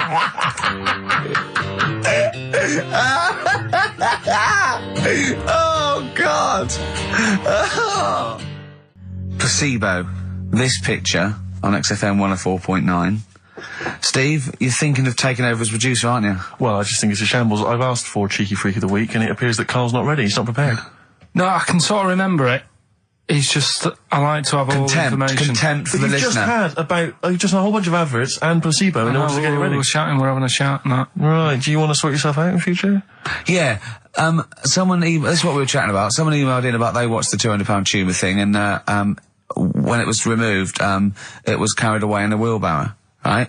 Carl said, what, even when she had it removed, she still carried it round in a wheelbarrow? And he went, I thought it's sort of like she'd become attached to it. You definitely are my favourite thing in the world. It's great. Look at the way he's looking back. But I think they're all the same. The people, I have had more emails about people saying I watched the £200 tumour and I documentary shaved me arse than anything else. I know. When we ask questions come about up with science, Shakespeare, we talk, yeah. nothing, High science. concept, we talk about political issues. One person emailed in, they said, I tuned into the £200 tumour documentary. It looked disgusting, I couldn't watch for long. What were you expecting? Yeah. That it might sing and dance? Do a little show for you? Anyway, so what's these are really your listeners, Carl. Now, I think do you know what I mean? You sort of, you find your niche, you attract your. I think me and Steve are pretty much just here. I think the people that we had in the early days, Rick, they've long since abandoned us. They jumped ship. They've got jobs. Yeah. They've got jobs. They're out now. They've been released. Exactly. Yeah, they're getting their life back together. Libertines on XFM 104.9. I'm Ricky Gervais, with me Steve Merchant. Over there is Karl Pilkington. I'd be great for Heart. You really would. Wouldn't I? You really Virgin, would. I'd probably. BBC Radio 2 would be my first. Or one. Late night station. one would be good. All good stations, all professional stations. Yeah, 4 All weeks to have an go. audience, all have 4 an weeks to go before we may give up or we may come back. Who knows? It's all up to Karl Pilkington. Can I just extend an apology? I was a little bit crass earlier, and I made some unsavoury remarks about Radio 1 DJ Chris Moyles. I'd like to apologise. Funny man Chris Moyles. I would like to apologise for that, but it gave me an idea. You, the listeners, who do you hate? Email in ricky.gervais@xfm.co.uk. I just think that we've never really used XFM as a kind of, as a research tool, really, and it seems to me that we can get great opportunity. And it's this, we don't sort of do this thing, we don't go on there and sort of like slag off other people and people in the public eye. Well, we pick on targets that can't fight back. Helpless, the elderly, people suffering in some way that really, and particularly we don't want to pick on people like Chris Moyles, who's got a big platform, much bigger platform. We want people who can't answer back. Yeah, so, who do you hate? That's us. Who do you hate? I don't want people you went to school with or your boss. Do you know what I hate, Steve? Who do you hate, Rick? Right, my top three, just in your top three, would be Hitler, Mussolini, and General Pinochet. Really? No, probably Moylesy, Harry Potter and Jamie Oliver. Nice. But what are your top three? Now, don't make them comical, don't make them... These are the people that wind you up. When you see them on TV, if you hear them on the radio, if you see them in a magazine, they just... they make your kind of blood boil. It might be us. It could be us. I'm expecting that. We know that we're not stupid. We could take it as read that it's us. Yeah. And then let's assume it's us, so we want other people. Yeah. But I want to draw up the top 5 people. I don't want to hear things like Tony Blair and Jeffrey Archer and fascism. No. Just people who make your flesh crawl for no fault of their own.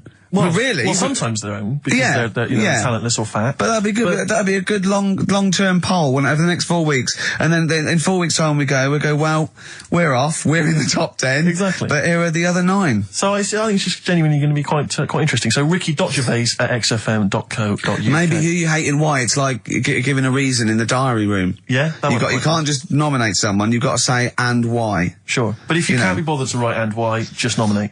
Yeah. Because that means we've got a lot of reading to do if they start doing that, Rick. Yeah. Keep it down to one sentence. Yeah. So the reason to be so-and-so because they can't walk. Something like that. Sure. Maybe. Whole lot of love from Led Zeppelin Classic.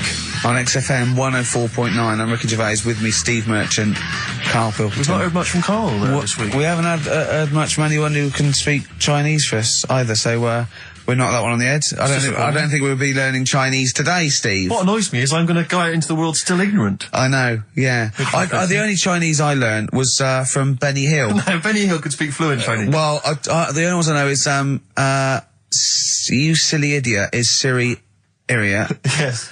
And bloody foreigners is bloody foreigner. Yeah. That's all. I mean, that's it's just a matter of get you by in Peking, but I mean, you come in, you hit a dialect and your worms meet. Sure. Karl, we haven't heard a lot about from you. We've been going there. We've done a few features already. We've talked about different parts of the world, different parts of the globe. Do you speak any languages? No, not really. Well, still struggling with English. Yeah. Learn a few words. I mean, literally. So about 4,000, I think he's got. I've had a lot of emails, actually, people saying, Karl, please don't leave, we don't want to see the show ending, blah, blah, blah, blah. We've had a couple of calls bringing back Cheeky Freak of the Week. And do you know what Karl said? He said, a bloke on the phone said, bring back Cheeky Freak of the Week. He went, can't. I don't know, And he went, go on. He went, well, no, I had a story today. A fella born with 2 dicks, but I can't do it. Now, Karl, you cannot not do a feature about a fella born with 2 dicks. Well, look if we need it. I mean, how much more have you got on the Chinese? We're done. We've done that. We've nailed Chinese. We've done it. That's done. That's put to bed. Fella with 2 dicks, please. No, we might get round to it later. But, like I say, Cheeky Freak of the Week. Sort of, we've put that on hold at the moment. Sure. Right. So, what have we got? What are you providing then today? Have you got a quiz for us?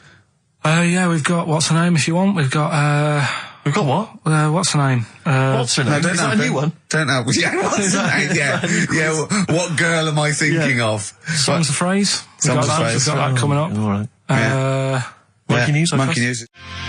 Jane's Addiction, Just Because, on XFM 104.9. I'm Ricky Gervais, with me Steve Merchant and Karl Pilkington. We're all here then.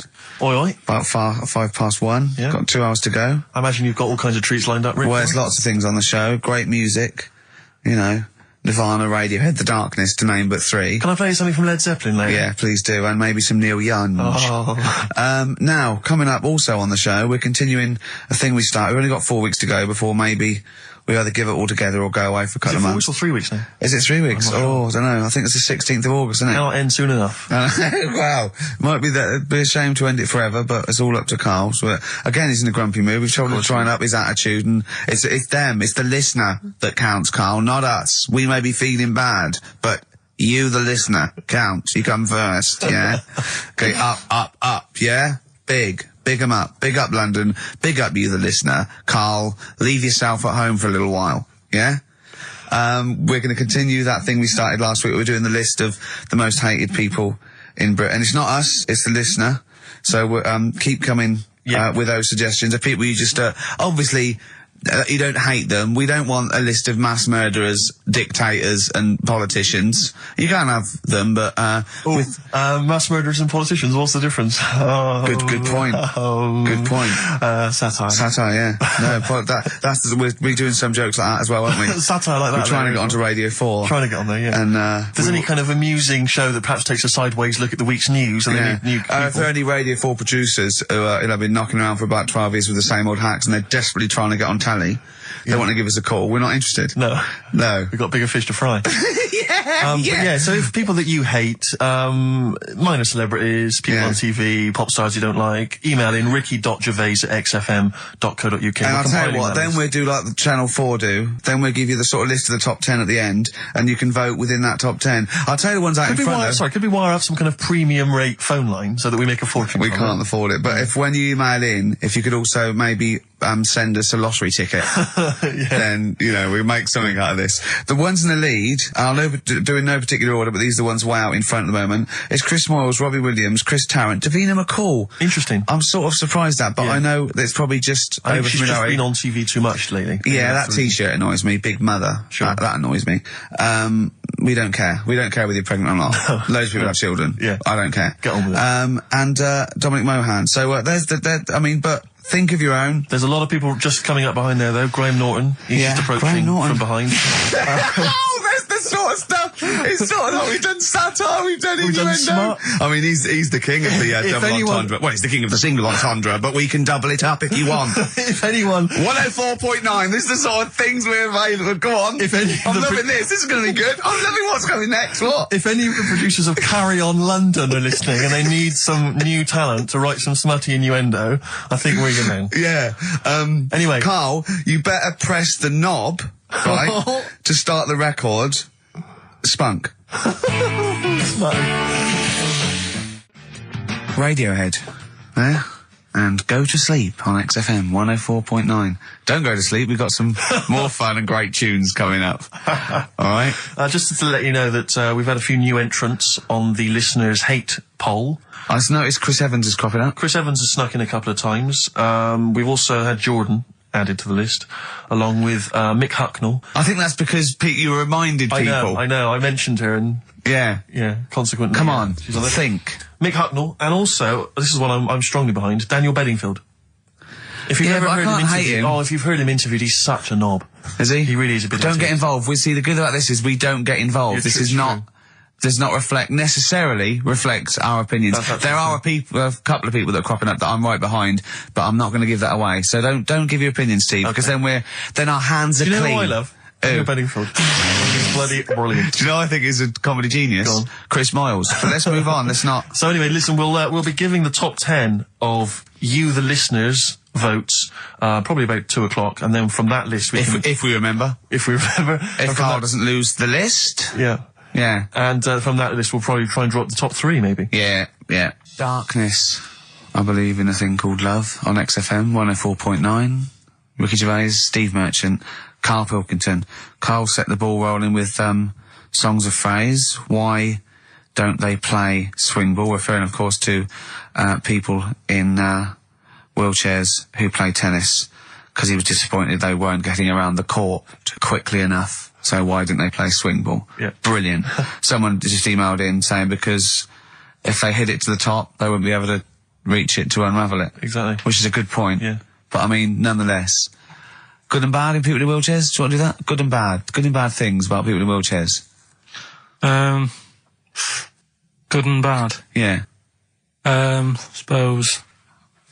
Don't know, really. They take up less room in cinemas. They've got their own seat. Good.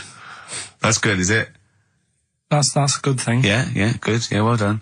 Well done. And what's bad? Don't know, I'll have to think about it. Okay. But, well, let's leave that, eh? You started it. The hate list. Can I just return your minds to the hate list? I said on the hour that we would give you basically the top 5. Now, we have to stress, this is the top 5 most hated people that you, the XFM listeners, have suggested to us. We have not massaged these. No. We have not made these up. These are coming from you. Last week we began it. This week you've continued to email. So this is the list. We do not endorse this list. Some of them we may agree with, some of them maybe not, but it's the list that you have come up with. We are merely the messengers. I tell you what was coming through recently. Cameron, but he didn't make the top 5. I'm afraid he was just a late Williams dropped out of the top 5. Robbie Williams surprisingly dropped out of the top 5. Yeah. So let me tell you now, in no particular order, this is the top 5 that you're voting for. Well, I say XFM listeners, people who listen to this show. I mean, XFM listeners aren't typical radio listeners, and I think our listeners aren't typical XFM listeners. Right. So, I don't know what this poll, what it's worth. What any poll's worth, but I mean, this one is probably worth very little. I think in a way it's sort of worth less. Yeah, go on, who's the top 5 in no particular order? We want you, the listener, to then just vote, email in with the one name that you hate the most, and then from this list, we can figure out the number 1. Okay. But this is in no particular order. Chris Tarrant. Yeah. A surprising entrant. Davina McCall.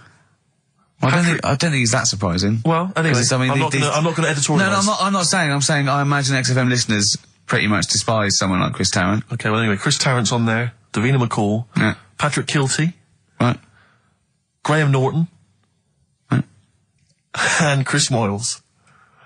Now, I'm not going to say anything. Those are the names that you have drawn up. There are lots of others that didn't make the top 5. Richard Madeley was on there, Michael Flatley, Vorderman, bizarrely. Michael Flatley's a weird one. Very strange. So Jamie Oliver, a lot of votes for him, but he's not made the top 5. So those are the top 5. Just email in with the number 1 that you hate. And we're talking about someone another pointless, inane poll. Exactly. And this time we did it. Oh, dear. Moyles, Norton, Kilty, McCall, Tarrant. It's your choice. Who would you have? Who would you have in your list, Carl? You're allowed to talk because people know your opinions don't matter. So what? I honestly don't really hate anyone. That's nice. Much. I'm not that fussed. Do you know what I mean? We're not talking so much about hate. We're talking about someone that. Yeah, we don't mean hate. You can't hate any of these people. All they've done was pop them up on telly. But I think it's people who, as one listener, she put it. She sort of, so I think she had some of those, and she said, you know, I don't hate them. These are the people that if they pop on my telly, I have to turn over. You know what I mean? It's not, you don't hate them, you know. Sometimes it's not their fault. It's like Davina, right? I used to quite fancy her. And now, because she's always on the telly, it's like, I can't be dealing with her now. Sure. Right. But she's still the same presenter. It's just that I'm bored with it. Sure. You know what I mean? Yeah.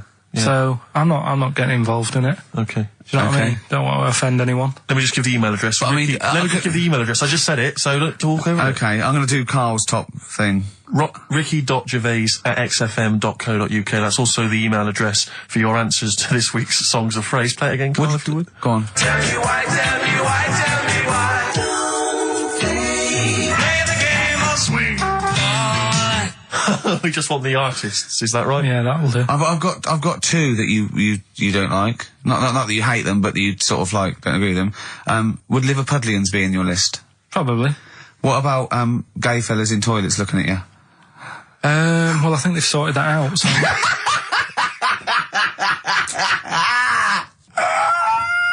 One of the prizes this week in Carl's goodie bag features this song. Play it, Carl. The Monkees, Pleasant Valley Sunday. God. Snoop Doggy Dogg from 1993. And What's My Name? Long time ago. It was indeed. 10 years ago. XFM 104.9, Ricky Gervais, Steve Merchant, Karl Pilkington. Songs of Phrase. We've had very, very few entries. I really think people aren't interested. They really have just given up. I mean, seriously, Carl, that's the one thing you contributed to this show, Carl.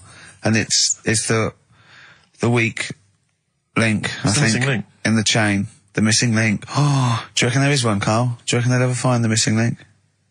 Wandering around Manchester. Wait a minute, Carl. The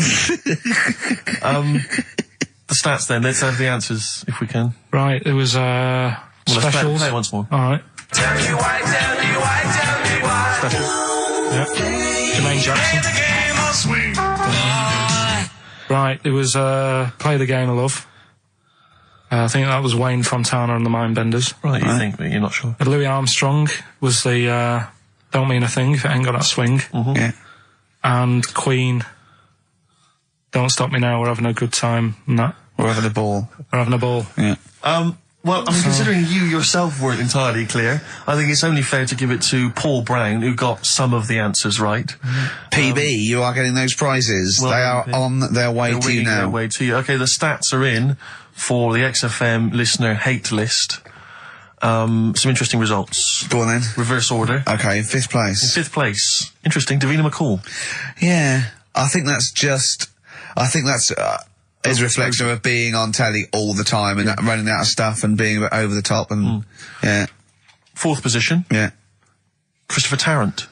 Okay, well, I mean, that's, yeah, I wouldn't have thought he's the favourite. There is Role a model joint of- go on. 2nd place. Go on. Graham Norton Yeah. is alongside in 2nd place. Patrick Kilty, which means Chris Moyles is the winner with an overwhelming vote. And I swear to God, I have not done anything to those stats. Yeah. That is exactly as they've come in off the email. We do not give our opinions on this. Do That not was the condone XFM listeners, but, well done. Thumbs up, you all win a We're going prize. to play you some nice records because of that, aren't we? I reckon they'd sort of prefer some ads. Either's fine. Yeah. Muse, time is running out on XFM 104.9. Just a couple of emails just to update you on what's coming in here. Go on. Natasha has emailed us. She says that she's of Chinese origin, and at 27, she often got mistaken for 24. So your notion that Chinese people don't age well is obviously factually incorrect. Yeah, well, we didn't need... Thank you for playing, but I mean, honestly, trust us, Natasha, we didn't need you to tell us that. We know Karl is talking absolute nonsense. Wait till you get to 30. Oh dear, now this is quite a nice email from Paul. He says, let Karl know that I have a Chinese friend called Oi. Imagine the confusing and amusing situations we get into. We're out and about in busy Soho. Does his surname come here? Lightning wit from Karl. Wait That's nice. till you're 30. Yeah, I know. Brilliant. But no, actually, we've had a surprising response to Songs of Phrase this week, despite the fact everyone has agreed that it's racialist. They've nevertheless had a go. So keep your answers coming in, because we may as well. 1:05 then, already, over Saturday. So I'm Ricky Gervais. That was Placebo, yeah, with special needs, which brings me to my next point. With me, Karl Pilkington. Karl Pilkington, there he is. Steve Merchant, 104.9. That's it. We're back then. Well, for one last time. Well, it's certainly the end of the season. We're away for at least, 2 months. We're doing the Office special. And possibly forever, depending on whether Karl decides he wants to carry on with this. Because, I mean, we do this for fun. We don't need to do this. We don't need to do this for, money. Obviously not. The kind of money you're earning, Rick, you do not need to do I this. don't need Right. to. It's quite honestly beneath me. Yeah. We don't need to do it to further our career because it's embarrassing being Didn't your on accountant XFM. say, do not even bother cashing those XFM checks? It's not worth your while. No, it's not. It's not. The time it took to sign them, Exactly, it wasn't worth it. So we do this basically to ridicule Karl on a large sort of platform. I say large platform. Yeah. XFM. No other radio station will have us. It's roughly the same as standing up in McDonald's. I and imagine ridiculing so. But of a lunchtime though. Yeah, yeah. Or so- when it's just the cleaning staff mopping up. Yeah.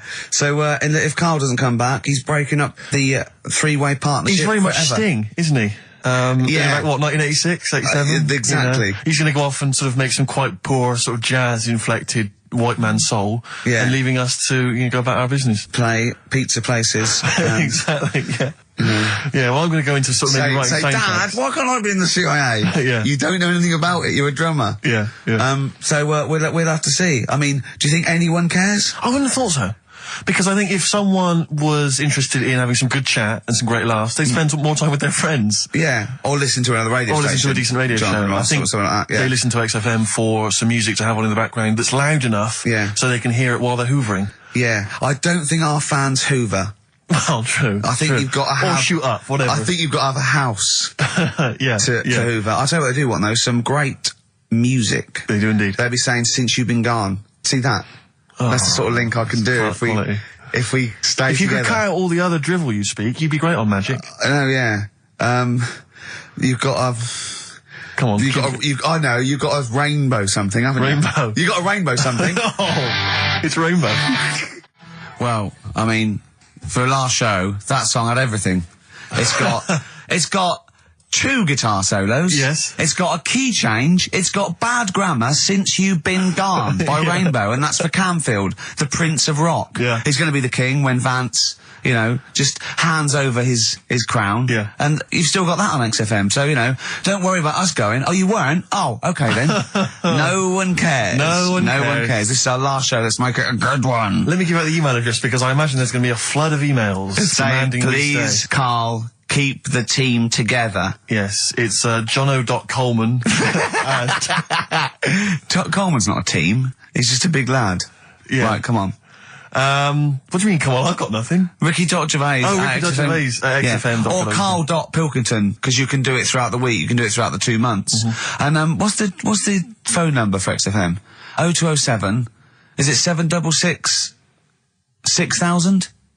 And then just ask people through the car and leave a message on his voicemail. Yeah. So email him a lot. 0207 766 6000, I think, and just ask for Karl Pilkington. Yeah. Little Karl Pilkington, little baldy mank twit. And say, please stay. Yeah. Please stay. Carl, say something then. How are It's you, your mate? last show. Say hello. What are your feelings, Carl, so far? I mean, are you cheerful? Are you upset? Not at all. No? Can't wait for 3 o'clock. Sure. So it was interesting how Ricky was saying he only does it for the fun. I haven't even got that bit. Yeah. I am paid peanuts to work Saturdays, which wrecks me weekend. Pay peanuts, you get monkeys. I have no fun. Yeah. Right? You're having a laugh. And what people You forget love is- this. You love this. You love me coming in and having a little chat beforehand and after. Yeah, but that's the funny thing, innit? Listeners just think, why does he get so moody about it, having Ricky annoying him just on a Saturday? Yeah. It's not just of a Saturday. Why? It's in the week as well. How do I annoy you? How do I annoy you? Daily How annoyance. do I annoy you, Carl? So you can't, if you be specific. See? The first thing that springs to mind, when I'm trying to work with Steve before saying, come on, let's, find some interesting stuff to talk about, I think you were playing the accordion in the air. Was it the accordion? I mean, it doesn't really matter. They get the idea. Although I can't play the accordion, so it wasn't very good, was it? Where did you find an accordion? I just was running out there, right? And then Next to the drum kit he started playing with. then I had a loudspeaker and I put the accordion on the loudspeaker. Then it loud, those loudspeakers. They're amazing. My question is this, Carl. Do you honestly think that's going to stop just because we're not on air anymore? He's not going to see you on a Saturday, so he's just going to come in even more often. Yeah, I can just drop He in. won't bother me as much, though. I think he will. And he'll have his fob taken off him, so he won't be able to just wander in. Of course I won't. So What? They're not. Do you think they're going to? Of course they're going to let Ricky Gervais walk in anytime they want. Yeah, I might come in, might do a few trailers, might hang out, with Andrew, going, hey Andrew, how's it going? He go, yeah, we're having a bit of trouble, what do you think? I say, lose that off the playlist, put that one on, sack them. Yeah. Let's have a little bit of feeder. yeah, that's what we want. Yeah. Feeder. Forget about tomorrow. At least we're here today, Steve. Oh, The 3 of us for an hour and a half more. The last time ever, possibly. It's up to little baldy head manky. Well- Karl Pilkington. A number of emails, Rick. This is from Matthew Davis. I think he very much captures the mood of the email public. His email is just simply titled, Go! In the name of God, go! It says, why wait till 3? Why not leave immediately and stop subjecting us to this abject Well, misery? Carl did once when he had to get a train. Of course. lest we So forget. that's never happened on radio before. But who knows? I mean, stay tuned. We might shoot off at 20 to 2. Or we might get better. We might get better. We might get better because we've done a bit of planning, because I got Carl round last night Really? to do some planning of the show, didn't I? Loosen Your Hold by South. That's great. On XFM 104.9. Well, that's nearly it. Rick, can I just say thanks to everyone who's emailed in over the weeks and months we've been on, because obviously we're too lazy to even send them a response or a reply, but we do appreciate We do that. appreciate Yeah, it. Same they get with in all the touch. letters and stuff that we can't. Yeah, people send stuff in all the time and they say they like the show or they don't, or they contribute little ideas and stuff, and we do read them and we do appreciate it. It's just that we, when you've got someone like Karl Pilkington in the studio, you just need to pick his brain constantly and you've got no real time for admin. But thank you for sending in all the nice letters and responses and stuff. Well, finally, we should let people know that next week, for the foreseeable future, it's Adam and Joe. Brilliant. They were brilliant, and they're standing in for us this time next week. Well, you say standing in, but possibly replacing full-time unless Karl Possibly. Pilkington decides to change his mind and come back. What do you think, Karl? You've enjoyed today's show, I know. Yeah, it's been alright. Yeah, you tempted to come back when we finally return? Maybe a little rest to make you sort of like forget how annoying I am. Because No, because then it'll that is my secret weapon. Sometimes, you know, because there's the thing that you can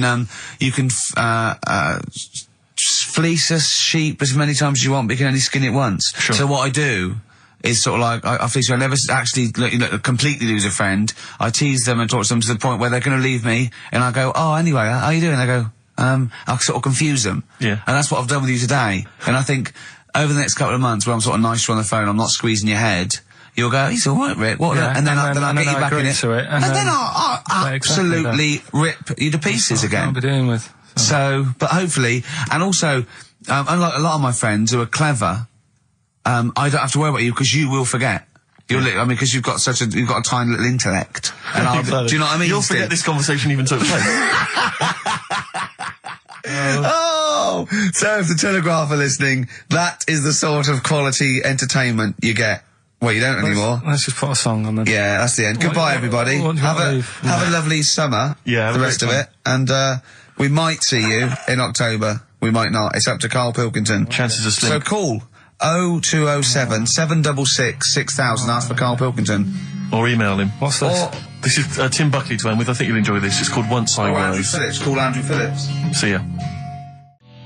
Nickelback, someday on XFM 104.9. How old's the bloke from Nickelback? He looks about 40. It reminds me of, you know when a kid's made up a fate to look like a lion? Yeah. Do you know what I mean? It's like the Wizard of Oz lion. Yeah. But, you know, good tune. No, I'll be controversial. I think rock rules the world again, Steve. Well, I'd hope so, mate. I'd hope so. Do you know what I mean? Are we going to hear some rock later in the show? We're going to hear lots of rock. Excellent. It's like I might even play a little bit of Rainbow. Blimey. Just to, you know, we've got the darkness, but Sure. I want to remind them where it all came from. Yeah. You've heard the Liz. Yeah, yeah. You're going to hear the bow. Cheers, mate. Thanks for that. No, just high five. Yeah. So, Karl. Yeah, keep it real. Here we are then. Oh, Back. listen, before we carry on, I just thought, it's weird, I was reading some of the fan emails and stuff we've got, and one of the things a lot of people like, it divides the listeners, is your laugh. It's interesting. Some people love it, they find it infectious, they find it adorable. I mean, close up in a small space, like a kitchen Terrifying. or something, it's annoying. Like, Karl was annoyed, because I squeaked in his ear earlier, didn't I? Sure. Why did I laugh? You on the toilet? I think I squeezed his head again, didn't I? And he said, no, it's not 1 o'clock He doesn't yet. like the squozing. The squozing head. But it's the squozing one. The funny thing is, right, we were out a few weeks ago with a mate of mine, right, and he went to squeeze me head, right, give it a squoze. Sure. And I was like, don't do that. You know, I don't like it, right? And Ricky said to me, mate, yeah, he doesn't like having his head squoze. As if it's like Marmite. As if some people love it. Yeah, yeah. And some people hate it. Sure. Yeah, okay. Well, anyway, That's it, there was a little taster of the laugh. That was more the kind of deep, throaty laugh, the belly laugh. But there's that kind of high-pitched squeak that you do. When I've got to sometimes. get air out quickly. Because Exactly. I'm going to burst. Sometimes I laugh so much that my liver and all, they try and get out to it. So I have to get out really fast, like a siren. Right. Do you know what I mean? Is that how you explain the fact that you're quite fat? Yeah, that's just laughter waiting to come out. Yeah, Every time you laugh, solid. you become a svelte young thing, like Brett Anderson. Oh, dear. Well, anyway, it reminded me of the game that you and I used to play in our very early days of XFM, when it was literally Make Ricky Gervais laugh. Make Ricky Gervais laugh, which was a Loved great it. game. I think. I remember the first one. It was that fella drinking a pint of beer. Yeah. I remember yeah. the very first time. It yeah. never. I tell you what, it's you not know what great. though? Ant and Dec do it now. They actually. It's very similar to Make Ricky Laugh. It's called Make Ant Laugh. Interesting. So many of our great ideas have been stolen. Yeah. Or stoled. Stoled, yeah. And anyway, I was looking through the paper in the week, and there was a picture which which I think might be a Ricky Gervais, Make Ricky Gervais laugh. I don't know. Again, obviously, it doesn't really work for the listeners at home, but I'll try and do my best to describe it. Can we stop saying my name because it's like a Dave Gorman project? Can we just stop? It's getting. Let's say a word often enough, it doesn't mean anything. Yeah. Let's stop saying Ricky Gervais. Well, what we're going to refer to you as? All right. Well, Make Fatty Laugh is a new game. I'm trying to get one of those squeaks of a laugh. I'm concerned because I know. I'm not a monkey. I'm not Sure, you're not a performing monkey. No, okay. I know that. Right. But anyway, let me just briefly summarise the story for those at home. Okay. The headline was Mum 48, a mother of 48 seduced boy of 14. Well, that's not funny. Not her own boy, obviously, but a neighbourhood child. I don't think it's a funny story so far. He said Grand Lana Allen, 48, led him upstairs and undressed to her waist, then took his trousers off. Okay, bear that in mind. This is a quote from him, right? bear in mind, he's a 14-year-old boy. He's quite excited about this. He says, then we had sex. It was every boy's fantasy. All right? You're going to show me the picture of her now, aren't you? So it's a picture of her. Oh, this is not... Bear in mind... This is... Okay. In his own words, Rick. Right. In his own words, this was every boy's fantasy. Okay. Here's the picture. It's a silent laugh. He's collapsed on the floor. I wasn't expecting I was thinking he looked like a fat man. I was not expecting that. Oh my God. Oh God. She looks like the drummer of Iron Maiden. She looks a bit like Lemmy. But I tell you, she looks like reminds me of most. Did you see those? I don't think they've got one with a fag on as well. No, I know. It's just that's it with them out of makeup though. Carl, have you seen Every Boy's Fantasy? You should see. Oh God! Oh. Have a look, Carl. Oh God! How old is she? 48. Oh God! Oh, 48. That's lovely. Nothing wrong with that. I'd say if you weren't lucky enough to see the picture, she looks just like the oldest man in the world. His photos on in newspapers and on the web for a while. He was about 135 or something. Hang on a minute. Yeah, Carl. Yeah, look. It's, Carl's got a theory that Chinese people don't age well. This man was a Chinaman, right? And he was 120 or something. Yeah. Did you see a picture of him? Yeah, he's still alive. No, he's not. No, is he not? He died at 120. So he said 120 or something, but makes you wonder. What makes you wonder? Well, because they don't age well. I think he's using that. What He's probably about 37. Oh God! Honestly, we walk down the street, right, and we see an elderly Chinese person, yeah, right, and Carl would go, "Oh, I just think he is." Yeah, like it's not. I don't understand this notion that Chinese people don't age well. I don't know where this has come about. No, I mean, I'm not having a go. No, right? I never want anyone to think I'm like having a go at them. But they are really good looking and they're healthy and that. Till they're about. I've never seen one, right? Can you tell me if you've seen a Chinese person who's about 30? It's either 20 or 50. There's no middle ground. This is what I came back for. This is 2 hours of absolute drivel from the brain of Karl Pilkington. Let me just check something. So the Chinese gentleman who died recently was 130. Your theory is your theory is that he's maybe in his late 30s, early 40s. Yeah.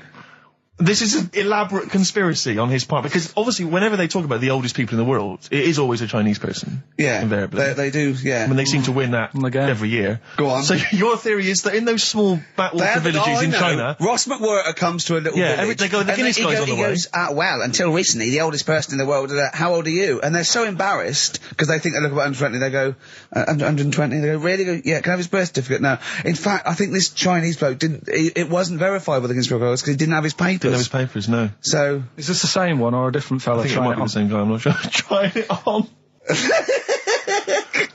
So there's a huge conspiracy amongst these Chinese villages that every time when you get to about 50, say you're 70, because no one will believe us. Well, if you can confirm or deny that, then please email in ricky.gervais@xfm.uk. This is the Racist Show on XFM 104.9. Call in if you're anything less than a little mank. Born Again, Star Sailor on XFM 104.9. We're back.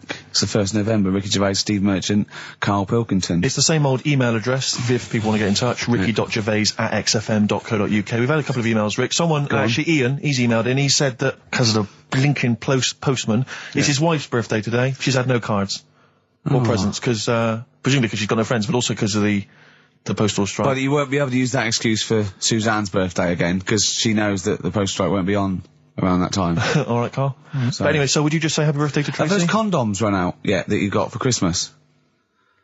Carl? I've still got them. Have you? Just say happy birthday to Tracy. Happy birthday, Tracy. Happy. And hello to Aidan, who's phoned in to let us know he's actually listening in Northern Ireland. Oh, so we've gone international. Sure. Now there's also a questionnaire has been sent in by Ruth Chamberlain at Cordwainers College. Cordwainers College seems a weird.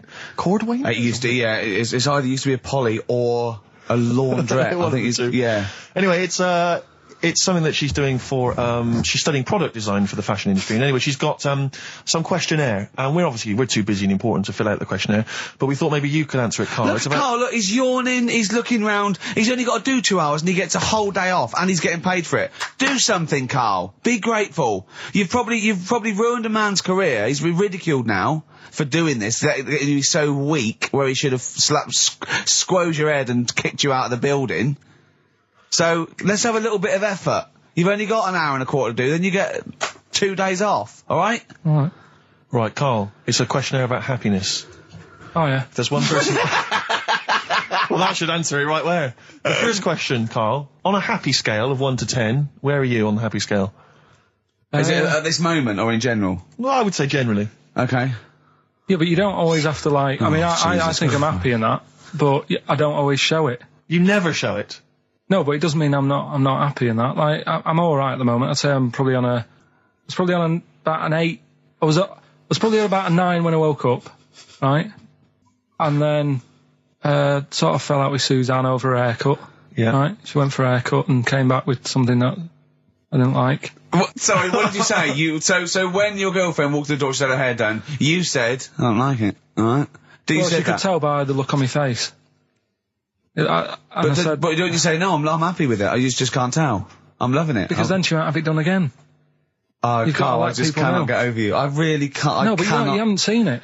Right? Oh, So then I was fed up, but then I thought... Sorry, what authority have you got to talk about haircuts? Yeah, you had officially from a barber in Manchester above a railway station in a shack, it was £2 a cut, told you to have the hair of a Chinaman. Well, you wish you had the hair of a Chinaman now, you got no hair. You're a little bald man with your mouth open, so don't... Is she listening to this, Suzanne? Sitting at home with a woolly hat on? I don't know. But she knows now, doesn't she? What did you say? What words did you do about it, though? I just said you look like someone out of Slade. Interestingly, that's what I look for in a girlfriend. Oh, God. Which one of Slade? That one with the funny... Not Dave Hill. Yeah. The one with the crooked fringe and the goofy... She had her teeth done as well, did she? She had 2 front teeth put in. Dumper. So anyway, So prior to that, you're on a 9. Then you saw the haircut, you're on an 8. Yeah. Yeah. And now then, what you're on? I'm probably on about a 6 at the moment. Why? What's happened? Well, while Star Sailor was on, bit more head squeezing going on. So, yeah, about a 5 or 6. So generally speaking, what would you say you are? About 4. You're on a 4. Alright. What would you give someone who wasn't very happy? What would you give them? What are you thinking, Carl? Depends why they're not happy. They're low, okay, so what would you give them? I mean, yeah, depends, innit? If it's someone who's just lost their arms and legs in an accident, you don't give them a lollipop. Sure, or some mittens. Yeah. You give them a hat. Yeah. Yeah. And dare I say it, a smile. A skateboard. Yeah. Yeah. I don't know. You don't know. You got to answer the question. Alright, so hang on, let's assume that you've upset your girlfriend because you slagged off her haircut. What are you right? do now to go and make her happy? How are you going to cheer her up? And not buy her a baseball cap. I don't know yet. I haven't thought about it because I've got this to sort out, haven't I? So when I get home, get her some gel or something. Oh, God! Oh, Christ. Okay, Oh. and, alright, just name something that always puts a smile on your face, Carl. It always cheers you up. If you're feeling a bit blue, it always cheers you up. A monkey, innit? Learning something. Right. That's a bit weird. I love the qualifier. No, I think it was two. I think it was 2 different sentences. I think it was learning something. That's a bit weird. Yeah. Oh. Learning something that's a bit weird. Okay, and finally, if you could have something to make you happy, what would it be? Little chimp, wouldn't it? Little chimp in a suit. Well, don't answer for him. Don't put words into me. You could have anything you want. It'll cheer you up and make you happy. What would it be? You can't say a skin of titanium. It's got to be something possible. Yeah. X-ray vision. No. What would you have? It can be conceptual. It could be world peace. It doesn't have to be, a new watch. Yeah, let someone else wish for that. Sure. It'd be a waste. Yeah. Yeah. Why should you do it? And then someone else gets a nice new watch and there's world peace. Exactly. You're walking round, it's nice and peaceful, you know what time it is. He's swanning round, he's got a lovely new watch and there's no threat of him being bombed. Exactly. I'm quite happy the way I am, really. I don't really want Are that you much. really? But you're on a 4. Yeah, You're on a happy scale of 4. Yeah, you're on a 4. Surely you want to get to 10. Surely the point of life is to be on 10. Yeah, but what's a 10? Do you know what I mean? No. What's a 10? Contentment, absolute contentment, joy in your heart, inwardly and outwardly. Not walking around with a little round mank head with your mouth open going, what's the point of that? I've done it once. Is that why you've still got all the condoms? I've done it once. What's the point of that? Alright, we're going to get over some air gel. Come on. 10. Just one thing that would make you happy. That would cheer you up if you were feeling low. Tuesdays off as well? I'll have the MD just, resign straight away, shall I?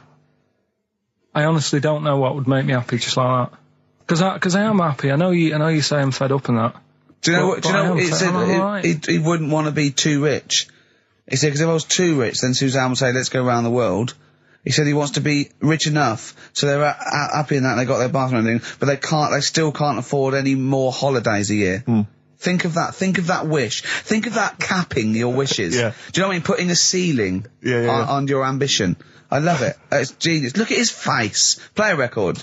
You're an It's idiot. like if you'd won that ticket round Charlie's Chocolate Factory and he'd said, actually, Carl, I want you to take over the factory. It was a test. You'd have said, I just wanted to look around the chocolate factory. Yeah. I'm happy to go back and live. No, he'd have said, poor. I'll work it, but I'm not working Mondays. Exactly. Play a record. Imagine giving a chocolate factory to a kid. I know. Idiot. Give it to the fat one at least. He'd enjoyed it more. Can I just say something? What's the phone number, Carl? 08700 800 1234. 08700 800 1234. Call up for no reason, because I want Carl to answer the phone. He hates doing it. So call up and talk to Carl. Ask him anything you want. Just talk to him. Okay? Right, answer the phone. They're going mad. Drills. Big Sir on XFM 104.9. He's so annoyed that he had to answer all those calls. Why did you like it?